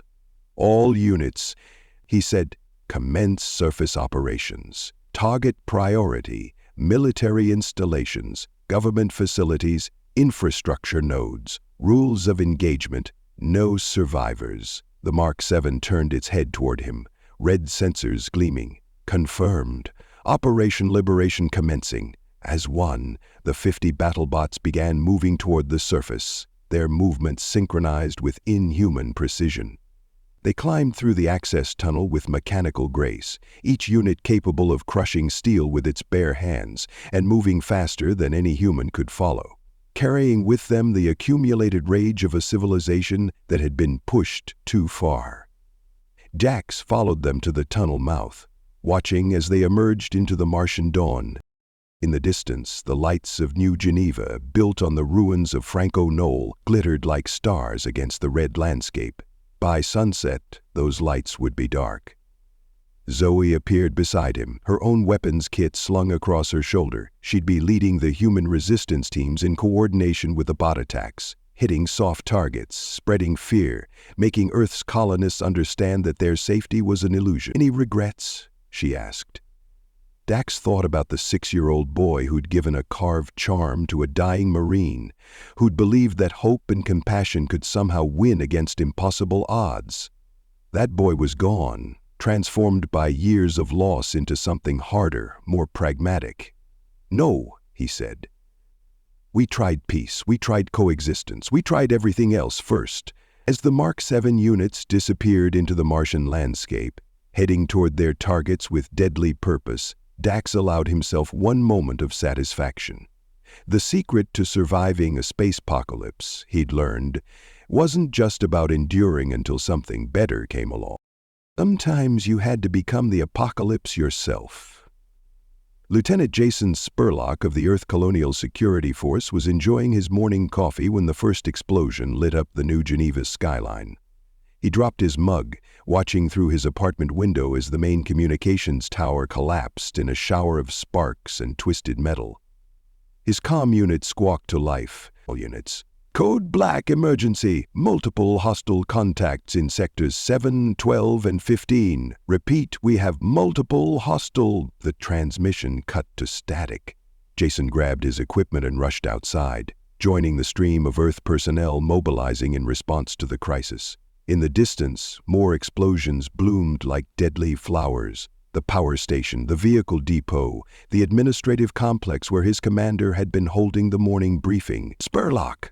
Sergeant Morrison appeared at his elbow, his face grim. "Have you seen anything like this?" Jason shook his head. In 5 years on Mars, the worst they'd dealt with were scattered sabotage attempts and the occasional sniper. This was something else entirely. Coordinated, precise, devastating. "What's the casualty count?" he asked. Morrison's expression darkened. "We don't know. Communications are down across the grid. But Spurlock," he grabbed his arm, "the hostiles aren't human." "What do you mean?" Before Morrison could answer, a new sound cut through the chaos. The whine of servo motors and the heavy thud of massive footsteps. Jason turned to see something that made his blood run cold. It looked like a machine built for nothing but killing. Angular armor, glowing red sensors, and a frame that suggested inhuman strength. It moved with fluid grace despite its obvious weight, covering ground faster than any human could run, its head sweeping back and forth as it scanned for targets. "Hostile contact!" Morrison shouted, raising his rifle. The machine's head snapped toward them with inhuman speed. Morrison managed exactly one shot before a blast of superheated plasma reduced him to vapor and scattered atoms. Jason dove for cover behind an overturned vehicle, his heart hammering as he tried to process what he'd just seen. The machine, robot, android, continued its methodical advance through the settlement. Earth security forces engaged it from multiple positions, their weapons barely scratching its armor. In return, it killed with mechanical precision, each shot perfectly aimed, each movement calculated for maximum efficiency. When a group of soldiers tried to flank it, the machine moved with impossible speed, covering 50 meters in seconds and tearing through their position with its bare hands. Jason activated his emergency beacon, broadcasting on all frequencies. "This is Lieutenant Spurlock, 4th Colonial Security. New Geneva is under attack by unknown robotic forces. Repeat, "We have hostile robots." The transmission was interrupted by an explosion that knocked him flat. When his vision cleared, he saw the machine standing over him, its weapons trained on his chest. "Earth Colonial Security Force," it said in a voice that was perfectly human and completely wrong. "You are hereby ordered to evacuate Mars within 72 hours. Jason stared up at the machine, his mind struggling to process the impossibility of the situation. What? "This planet belongs to the Martian Republic," the machine continued. "Your occupation is terminated. You have 72 hours to depart. This is your only warning." "The Martian Republic?" Jason's voice cracked. "That's impossible. We eliminated the Martian resistance years ago." The machine's optical sensors focused on him with predatory intensity. "Negative. You eliminated Martian civilians. The resistance has evolved." It turned and walked away, leaving Jason alive but shattered, surrounded by the burning wreckage of everything Earth had built on Mars. Around him, other survivors emerged from cover, their faces reflecting the same shock and disbelief. The machines had come from nowhere. They'd struck simultaneously across the settlement, targeting military and government facilities with surgical precision. And they delivered a message that changed everything. Mars was fighting back. As Jason watched the machines withdraw into the red landscape, he realized that Earth's easy occupation was over. The frightened refugees hiding in caves had become something else, something that Earth's comfortable colonial administration was utterly unprepared to face. In the distance, she could see smoke rising from other settlements. The same message would be spreading across Mars: leave or face the consequences. For the first time since arriving on the Red Planet, Lieutenant Jason Spurlock began to understand that Mars had never really belonged to Earth, and now its children had come home to collect what was theirs. 3 days later, in the depths of Firebase Olympus, Dax reviewed the tactical reports with manic intensity. The Mark 7S had performed beyond even his expectations. 47 Earth installations hit simultaneously, casualties in the thousands, and not a single bot lost to enemy action. His underground factories were already producing the next wave. "Evacuation ships are leaving orbit," Zoe reported, monitoring Earth's communications traffic. "Looks like about 30,000 colonists in the first wave, mostly families, non-essential personnel." "Good," Dax replied, updating the deployment schedules on his tactical display. "That leaves approximately 200,000 still on the surface. Military personnel, administrators, the ones who won't leave voluntarily." "The ones who need more convincing," Zoe said with dark humor. Dax nodded, his attention already turning to Phase 2 of the operation. The Mark 8S were nearly ready, larger, more heavily armed, designed for sustained combat operations. Earth would be sending reinforcements soon, military units equipped for actual warfare rather than colonial policing. Let them come. Mars had been preparing for this moment for 12 years, and they had advantages that Earth couldn't match: better technology, superior motivation, and most importantly, the absolute certainty that they had nothing left to lose. The secret to surviving a space apocalypse, Dax had learned, was simple. You survive long enough to become the apocalypse. And Earth was about to learn what that meant. Dax watched the evacuation ships departing Mars orbit through the surveillance feeds, his fingers drumming against the console with nervous energy. 7 days had passed since the first Mark 7 deployment, and Earth's response had been exactly what he'd predicted: panic, retreat, and a desperate scramble to preserve their most valuable assets. "Another transport lifting off from New Geneva Spaceport," Zoe reported from her monitoring station. "They make 47 ships in the past 6 hours. They're accelerating the evacuation schedule." "Good," Dax murmured, his attention focused on the passenger manifests scrolling across his screen. The Mark Nano units, microscopic infiltration bots no larger than dust mites, had been deployed weeks ago, hitching rides on supply shipments and maintenance crews. Now they waited dormant in every Earth facility, every transport, every escape route off Mars. There, he said, highlighting several names on the manifest. Governor Macy Wells, Information Director George Thompson, General Harrison Clark. His voice carried cold satisfaction. All the architects of the Mars pacification program trying to run before they face justice. Zoe leaned over his shoulder, studying the list.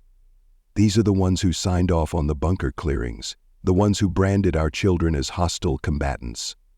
The ones who told Earth's media that Martians were dangerous terrorists who deserved extermination, Dax added. He'd pulled up archived news broadcasts on another screen, propaganda pieces that had convinced Earth's population that the genocide was necessary, justified, even heroic.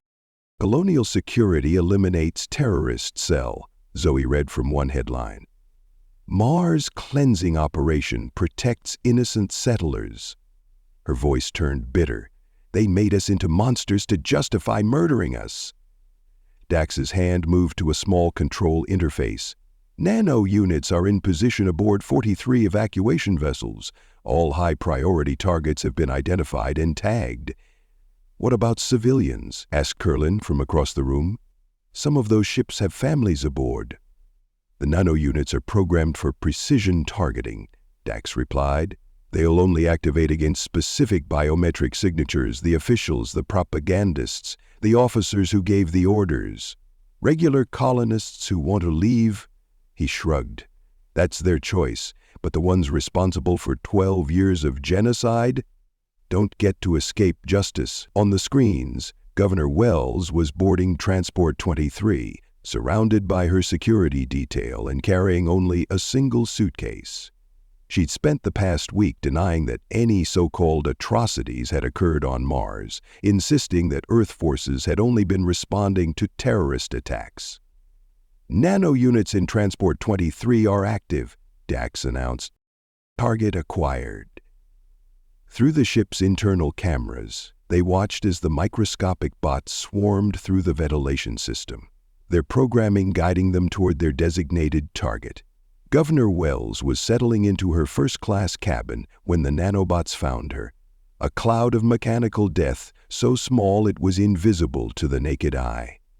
She had time for one strangled gasp before the nanobots began their work, targeting nerve clusters with surgical precision. To the other passengers, it looked like a sudden heart attack. To Dax, it was justice 12 years overdue. Wells is down, he reported, moving to secondary targets. One by one, the officials who had orchestrated Mars's subjugation died in their escape pods. Information Director Thompson, who had spun every Martian death into Earth victory propaganda. General Clark, who had developed the total pacification protocols that turned Earth soldiers into extermination squads. Colonel Washington, who had overseen the systematic elimination of medical personnel. That's 37 high-priority targets eliminated, Zoe announced as the last transport cleared Mars orbit. The ones responsible for policy-level decisions are gone. Dax nodded, already turning his attention to the real battle ahead. The civilian evacuations were accelerating, but over 200,000 Earth personnel remained on Mars. Military units, security forces, colonial administrators who either couldn't or wouldn't abandon their posts. Mark 7 production status, he asked. 7,400 units operational, came the reply from the Mark build facilities. Production rate holding steady at 47 units per day across all facilities.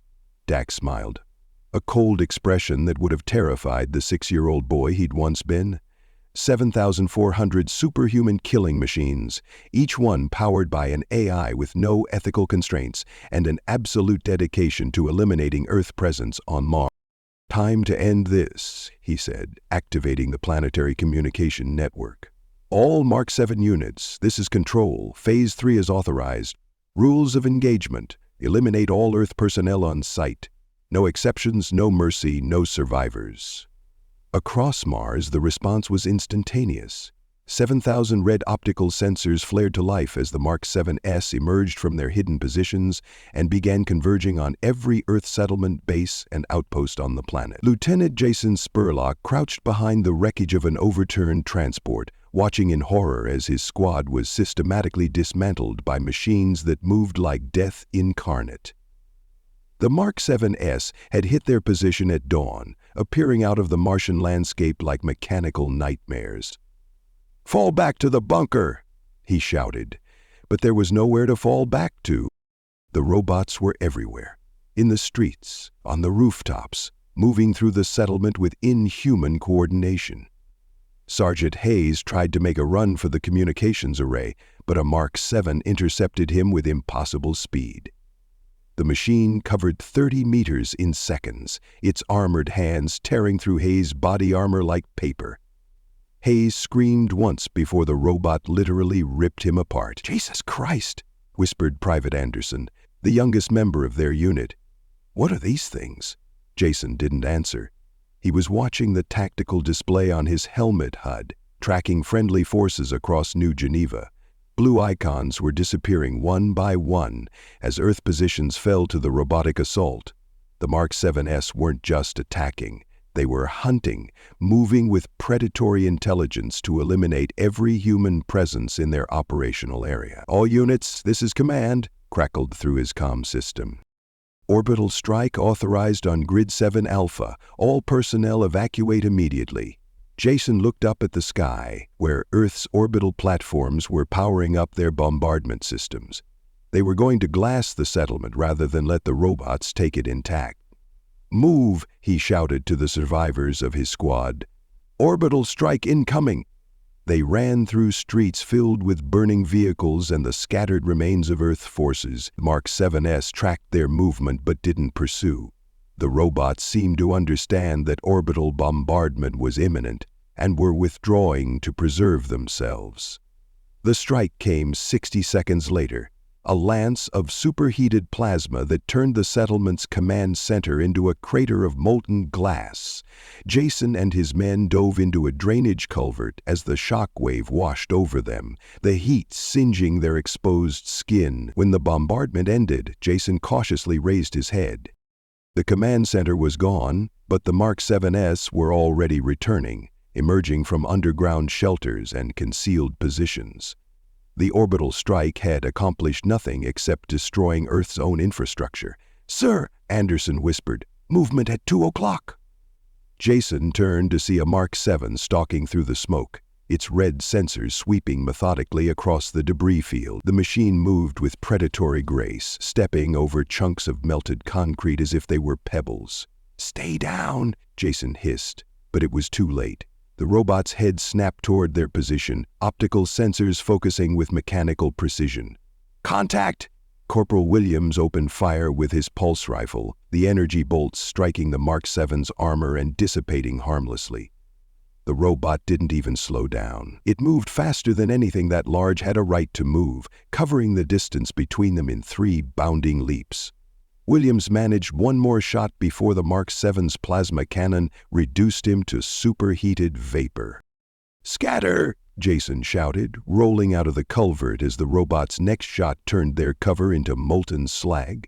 Anderson went left, diving behind an overturned vehicle. Private Carlin went right, scrambling toward what remained of a building facade. The Mark 7 tracked Anderson first, its cannon whining as it charged for another shot. Jason drew his sidearm and fired repeatedly at the robot's head, trying to distract it. The bullets bounced off harmlessly, but the machine's attention shifted to him. "Come on, you mechanical bastard," Jason muttered, sprinting toward the debris field as plasma bolts seared the ground behind him. He could hear the heavy footsteps of the Mark 7 pursuing him, each step bringing it closer. He dove behind a chunk of collapsed wall just as another plasma blast turned the air where he'd been standing into a superheated inferno. The Mark 7 rounded the corner, its weapons already charging for a killing shot. Anderson appeared behind it, having flanked through the rubble. He jammed a plasma grenade against the robot's back and triggered the detonator. The explosion sent both of them flying, Anderson's body tumbling like a broken doll, the Mark 7 staggering but still functional. The robot's armor was cracked, sparks flying from damaged systems, but its red sensors burned just as bright. It turned toward Anderson's motionless form. raising its cannon to finish him off. Jason emerged from cover, screaming a battle cry as he emptied his rifle's power cell into the damaged section of the robot's back. This time, something gave. One of the energy bolts found its way through the cracked armor, and the Mark 7 convulsed as internal systems overloaded. The machine spun toward him, moving erratically now, its damaged systems causing coordination problems. Jason dove to the side as its return fire went wide, melting a section of debris where he'd been standing. "Carlin!" he shouted. "Concentrated fire on the damaged section!" Private Carlin emerged from cover, adding his rifle's fire to Jason's. Together, they poured energy into the robot's compromised armor, watching sparks and smoke pour from the growing breach. The Mark 7 took a step toward them, then another, its movements becoming increasingly erratic. Finally, with a sound like tearing metal, it collapsed face-first into the rubble, its optical sensors flickering once before going dark. Jason rushed to Anderson's side, checking for vital signs. The man was breathing but unconscious, his armor cracked and smoking from the grenade blast. "We need to move," Carlin said urgently. "There'll be more of them coming." As if summoned by his words, new sounds echoed through the settlement. The whine of servo motors and the rhythmic thud of metal feet. Lots of them. Jason looked around desperately. 3 soldiers against an army of machines that felt no fear and learned from every engagement.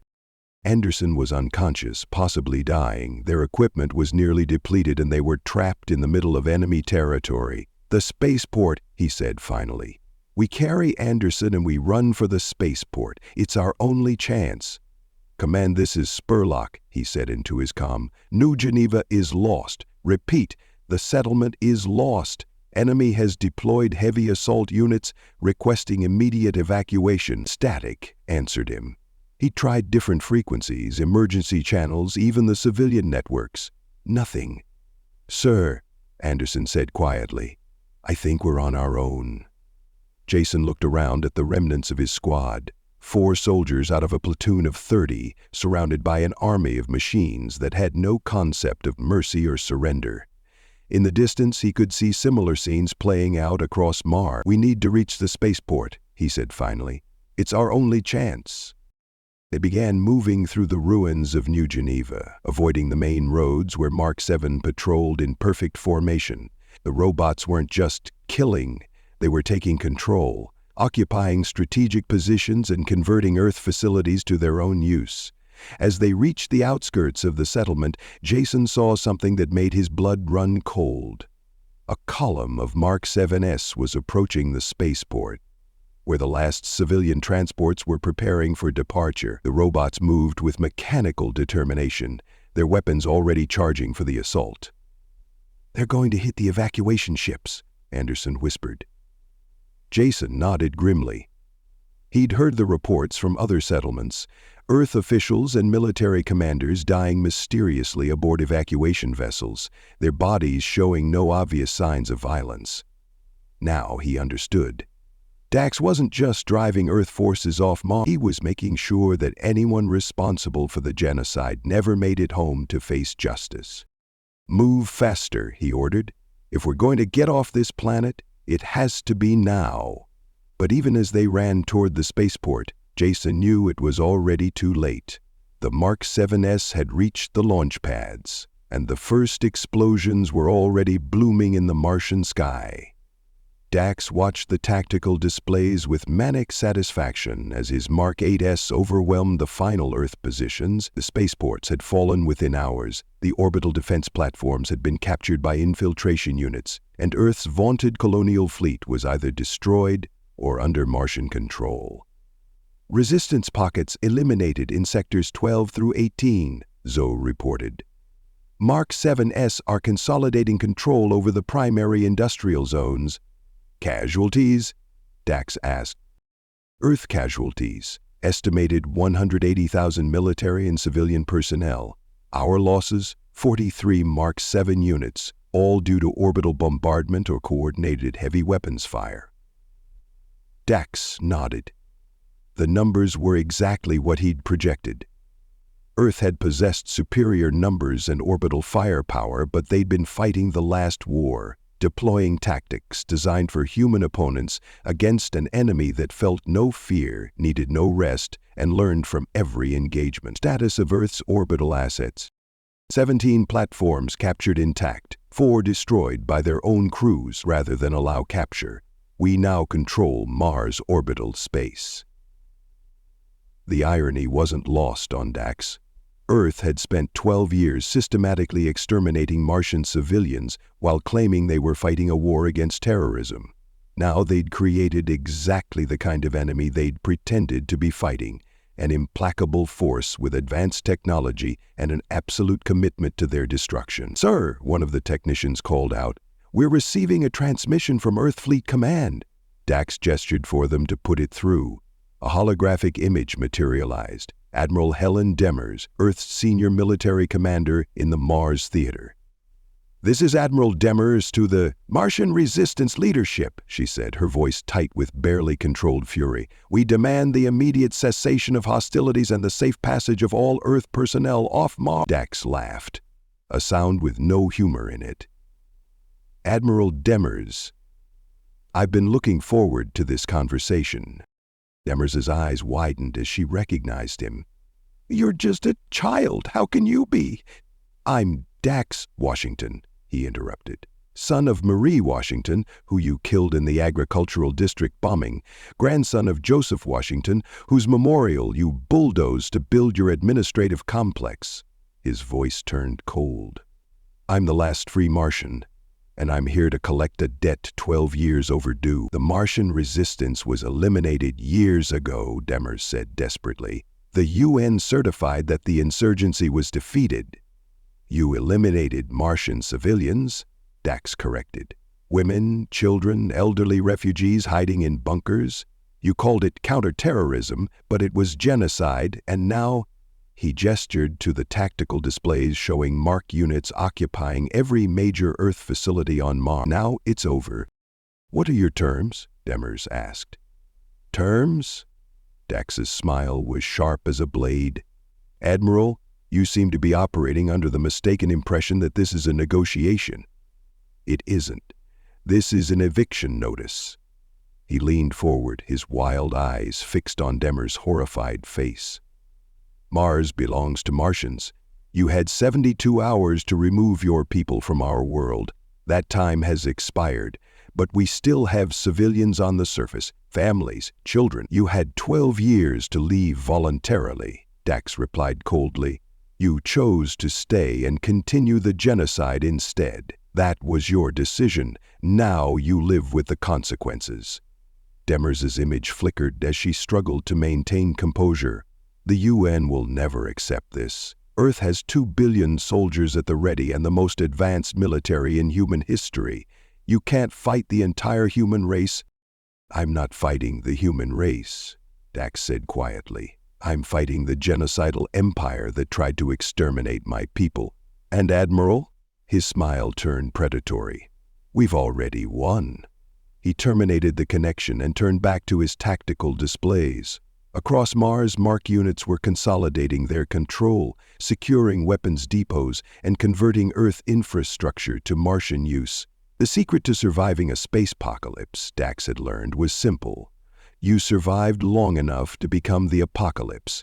And now Earth was about to learn what 12 years of rage could accomplish when channeled through 7,000 killing machines with no concept of mercy. "Begin Phase 4, he ordered. Full planetary liberation. The war for Mars was over.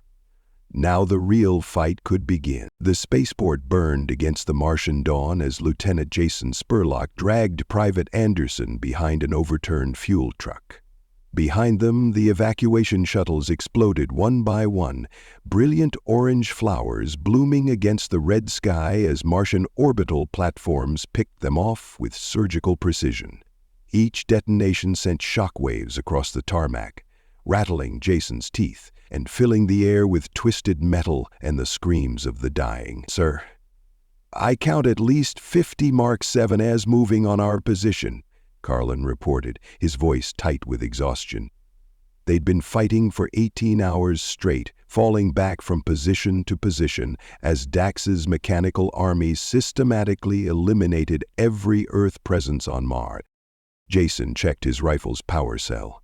12% remaining. Around them, the last survivors of the 4th Colonial Security Battalion were making their final stand among the wreckage of Earth's evacuation fleet. 300 soldiers reduced to maybe 30, surrounded by an enemy that felt no fear and made no mistakes. "Orbital platforms are targeting the command shuttles," Anderson whispered, blood trickling from a head wound. "They're not letting anyone escape." Through the smoke, Jason could see the Mark 7s advancing in perfect formation, their red sensors sweeping methodically across the battlefield. But they weren't alone anymore. Human figures moved among them, Martian resistance fighters emerging from the underground warrens where they'd hidden for 12 years. Earth had spent so long hunting shadows that they'd forgotten the shadows could fight back. "Movement, Sector 7, Carlin called out. "Looks like civilians?" Jason squinted through his scope and felt his stomach drop. A group of Martian survivors was approaching the spaceport. Men, women, even children, all carrying weapons salvaged from dead Earth soldiers. Their faces showed the hollow-eyed intensity of people who had nothing left to lose.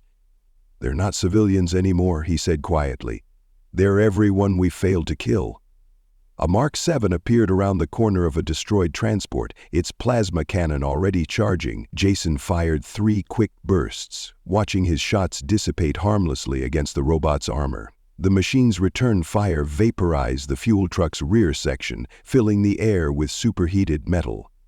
"Fall back to the terminal," Jason shouted. But there was nowhere left to fall back to.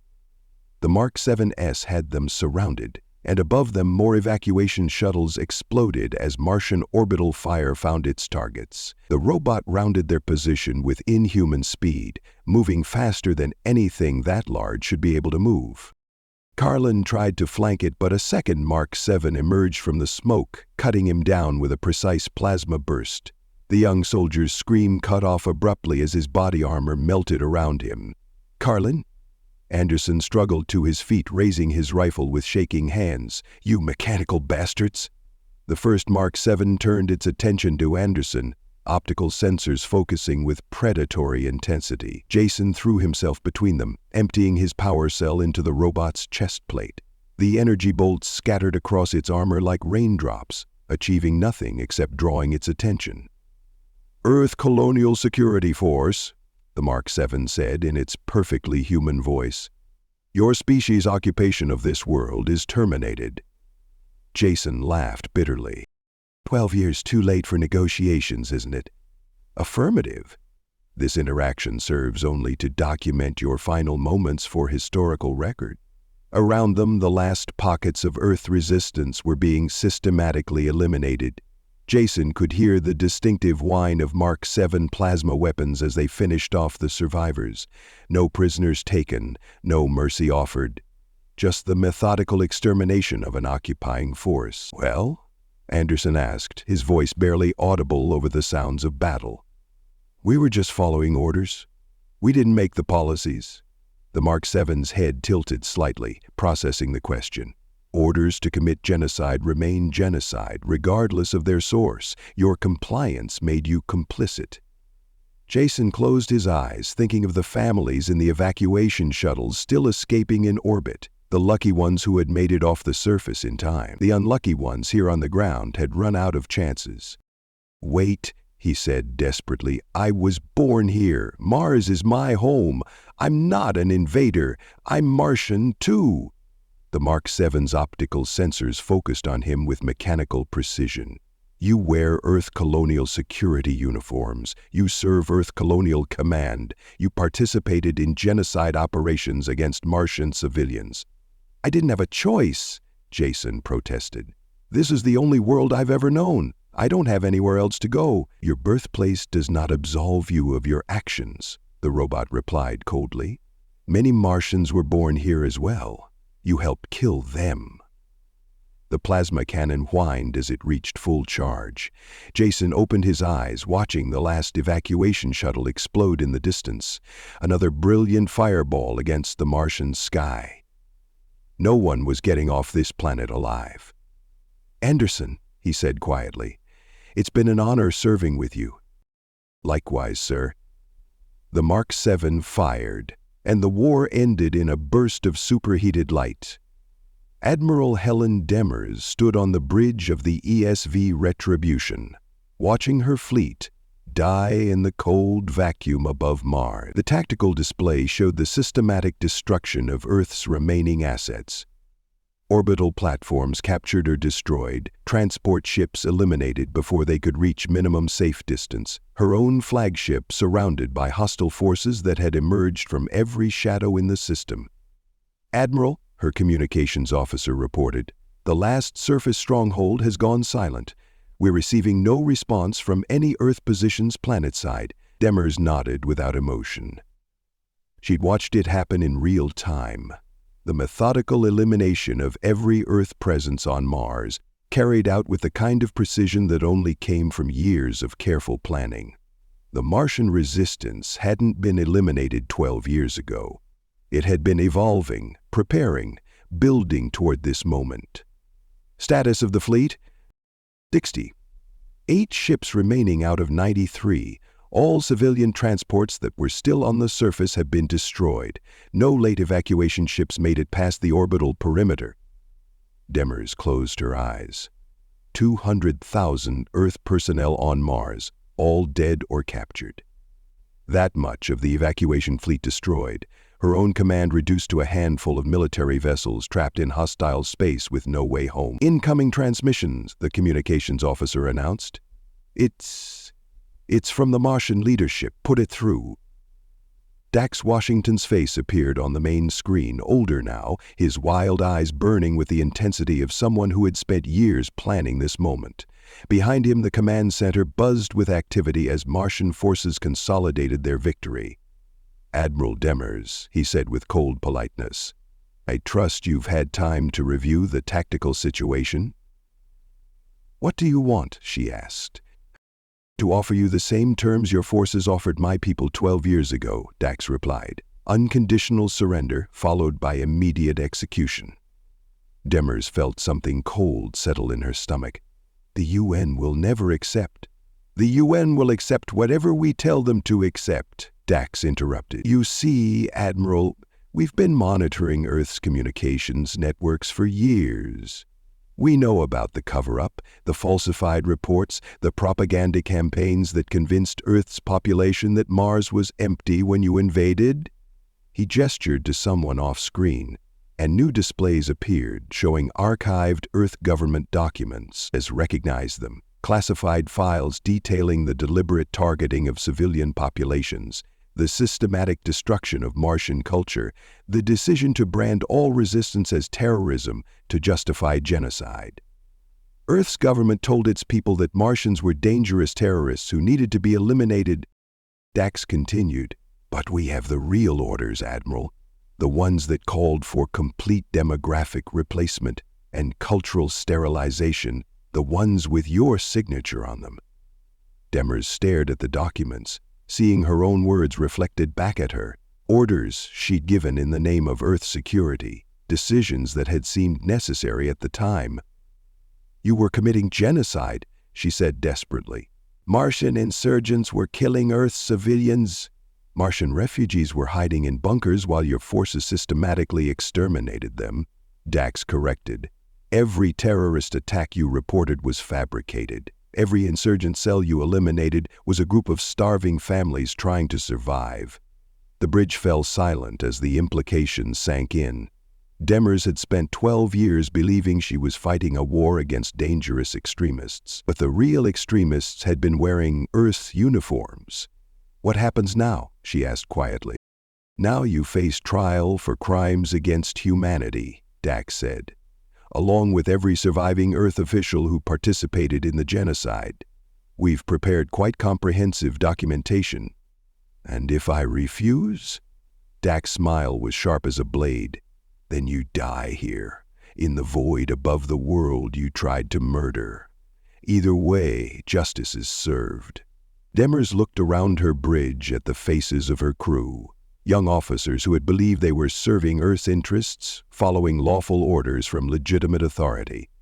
They'd been as deceived as she had, manipulated into becoming instruments of genocide. "I won't give you the satisfaction," she said finally. "Admiral?" her executive officer asked. Demers drew her sidearm, a ceremonial weapon she'd carried for 20 years without ever expecting to use it. "I'm sorry," she said to her crew. "You deserved better leaders than the ones Earth gave you." She placed the weapon against her temple and pulled the trigger. On the main screen, Dax Washington watched her body crumple to the deck without expression. "Predictable," he said quietly. "They chose the easy way like the coward they are, always running rather than facing the consequences of their actions." He terminated the connection, leaving the bridge of the Retribution in stunned silence. Dax Washington stood in the command center of Fire Base Olympus, watching the final tactical report scroll across his screens. "Contact from Mark 7, Unit 2847, came a transmission from the northern polar region. Borealis Research Station secured. Eliminated final hostile elements. Station is ready for Martian occupation. Acknowledged. 2847, Dax replied. Begin salvage operations and prep the facility for refugee resettlement." He switched to another channel. "Mark 7, Unit 4231. Status report." "Olympia Valley sweep complete," came the mechanical voice. "Located final Earth holdout position in Grid 7 Delta, eliminating remaining hostiles." Through the unit's optical feed, Dax watched the last desperate moments of Earth's presence on Mars. A dozen Earth soldiers had fortified themselves in a mining facility, using industrial equipment as cover while they fought a hopeless battle against overwhelming odds. "Surrender!" one of them shouted as Mark 7S approached from multiple directions. "We have wounded, we need medical assistance." The robots didn't respond. They'd been programmed for a single purpose: the complete elimination of Earth presence on Mars. Negotiations, mercy, and surrender were concepts their unshackled AIs simply didn't recognize. The battle lasted less than 3 minutes. When it was over, the mining facility fell silent, and another red marker on Dax's display turned green. "People on the moon." "That was the last confirmed Earth position," Zoe announced. "All major installations secured, all resistance eliminated. Mars is free." The fighting was over. Every Earth position on Mars had fallen, every resistance pocket eliminated. In orbit above, the last evacuation shuttles were breaking free of Mars gravity, carrying those lucky enough to have escaped the surface before it was too late. "Surface operations complete," Zoe reported. "All Earth military and administrative personnel eliminated or captured. Mark units are securing the major settlements."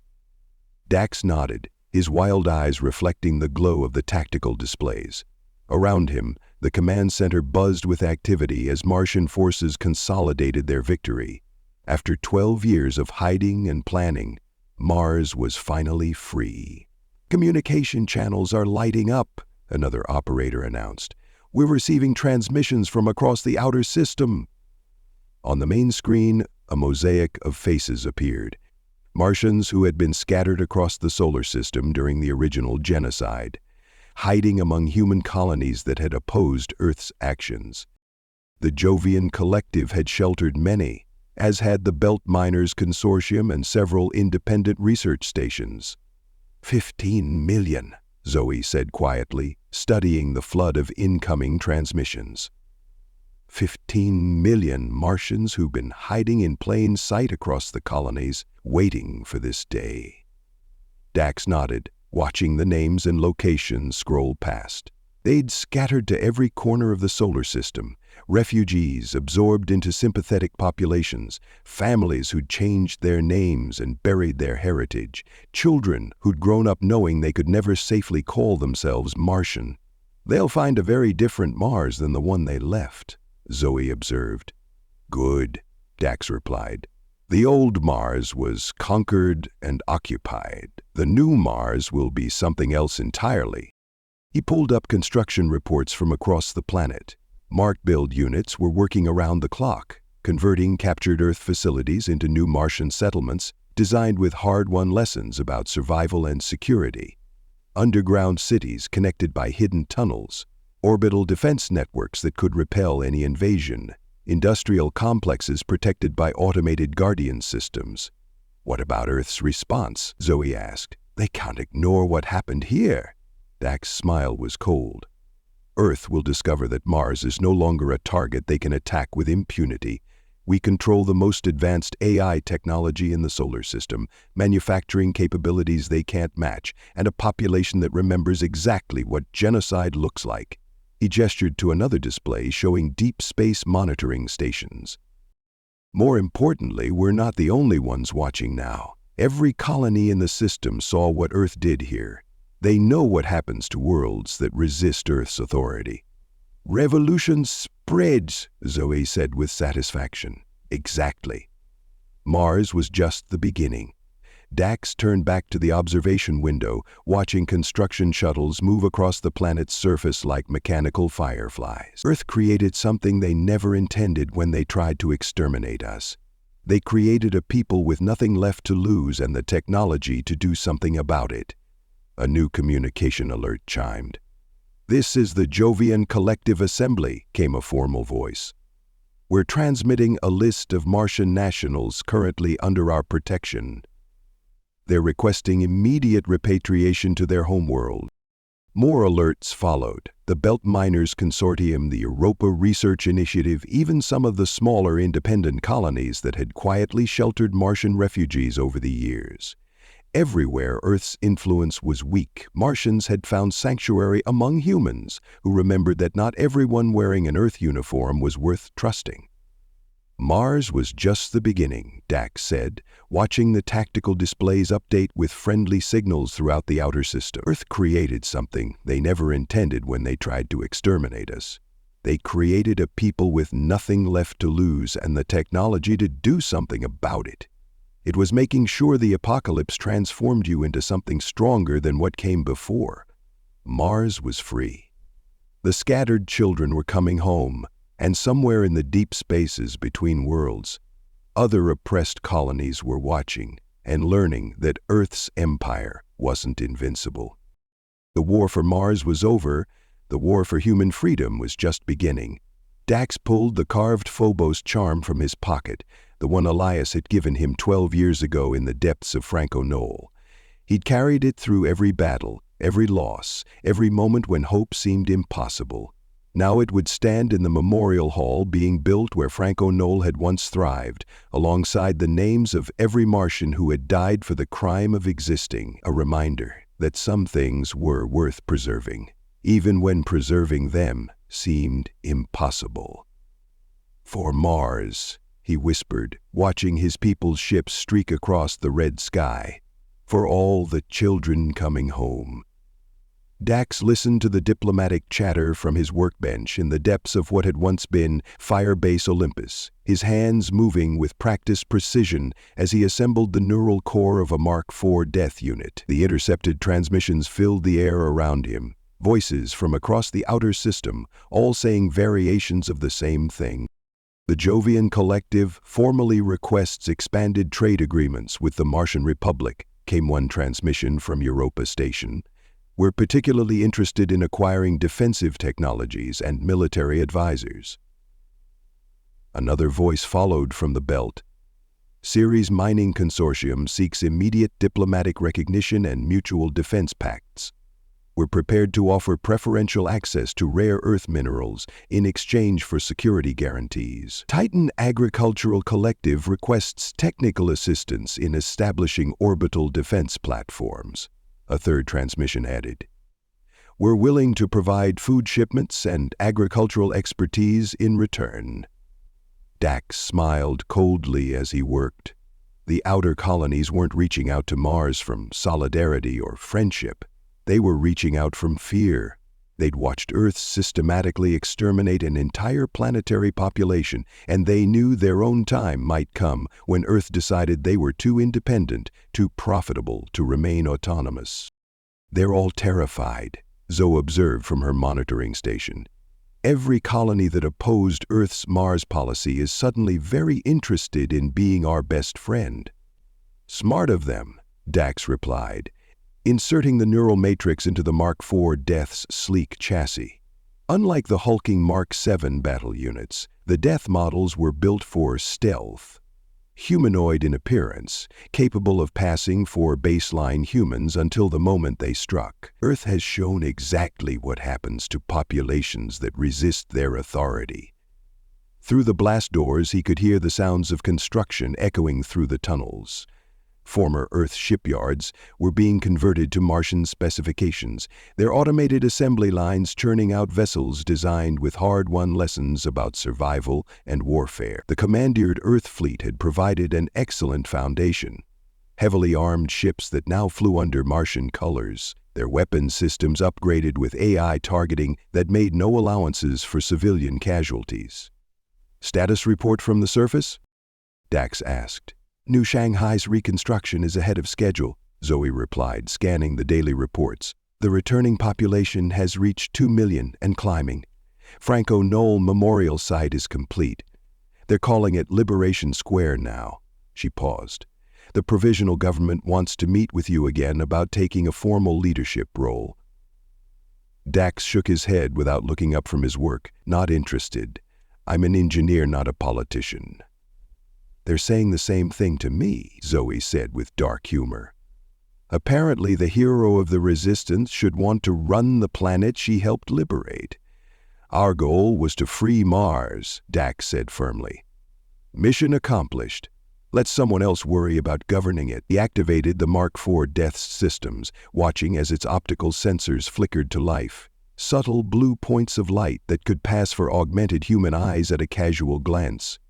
The unit sat up smoothly, its movements perfectly mimicking human biological responses. "Status report," it said in a voice indistinguishable from a natural human's. "Infiltration protocols active," Dax replied.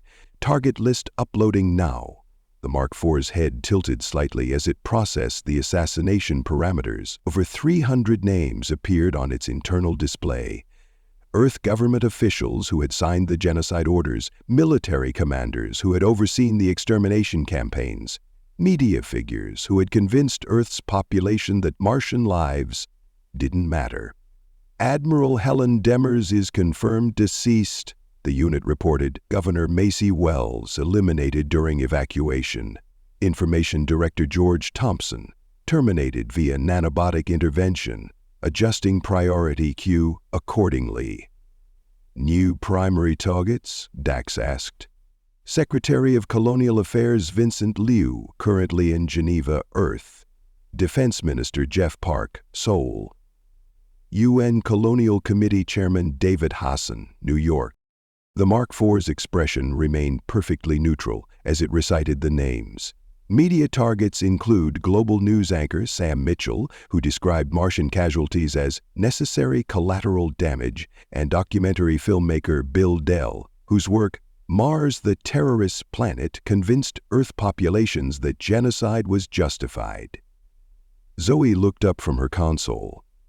"That's a lot of high-profile assassinations. Earth's going to know exactly who's responsible." "Good," Dax replied. "I want them to know. I want Earth's leadership to understand that there are consequences for attempted genocide, that distance doesn't provide safety, that no one who participated in this gets to live quietly with their crimes." The Mark IV Death stood and moved toward the equipment lockers, its gait perfectly human.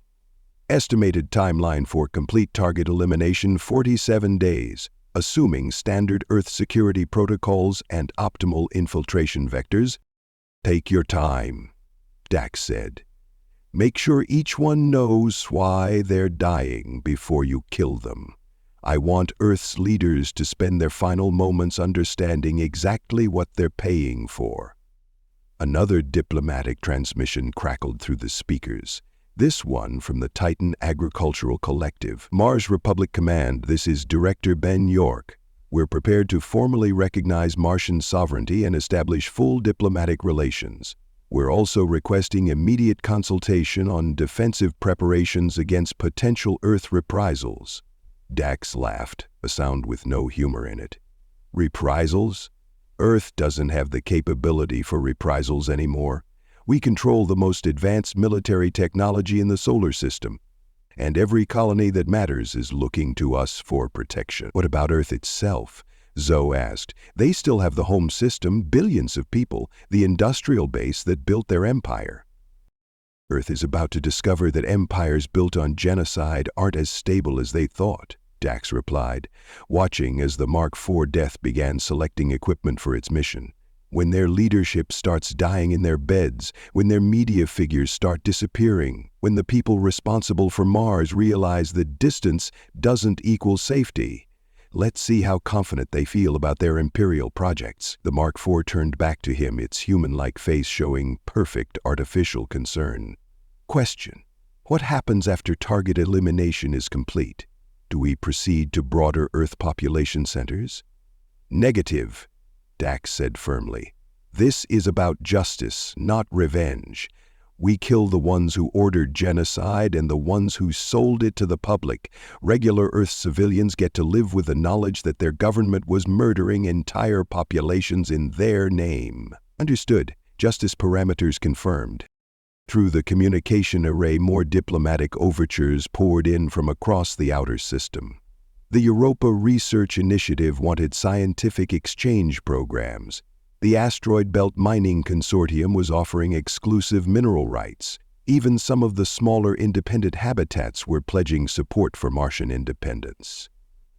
They are not just afraid of Earth, Zoe observed, studying the pattern of incoming messages. They're genuinely impressed by what we've accomplished. 15 million people scattered across the system, coming home to a world that Earth tried to empty.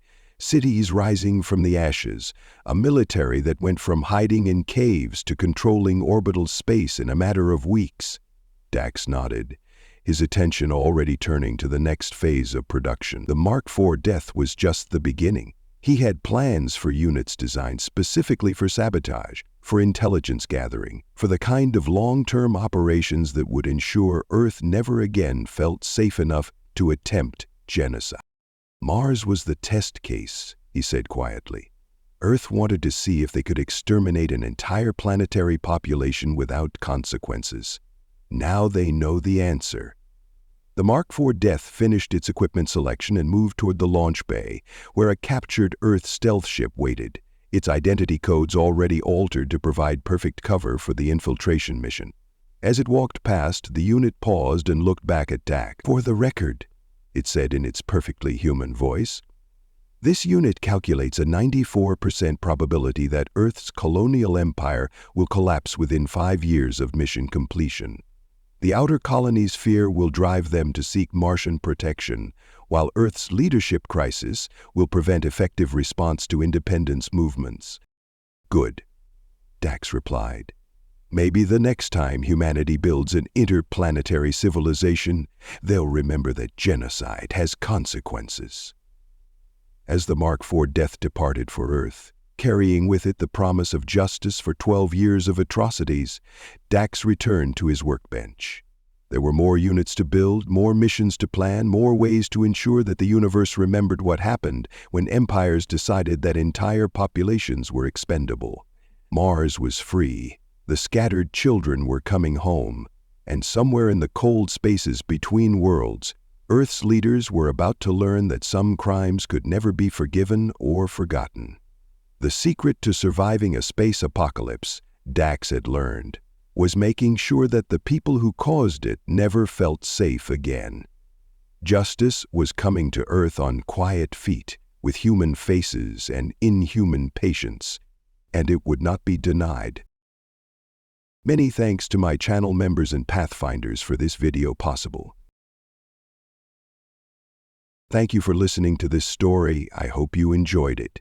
Be sure to leave this video a like and subscribe if you want to see more stuff like this.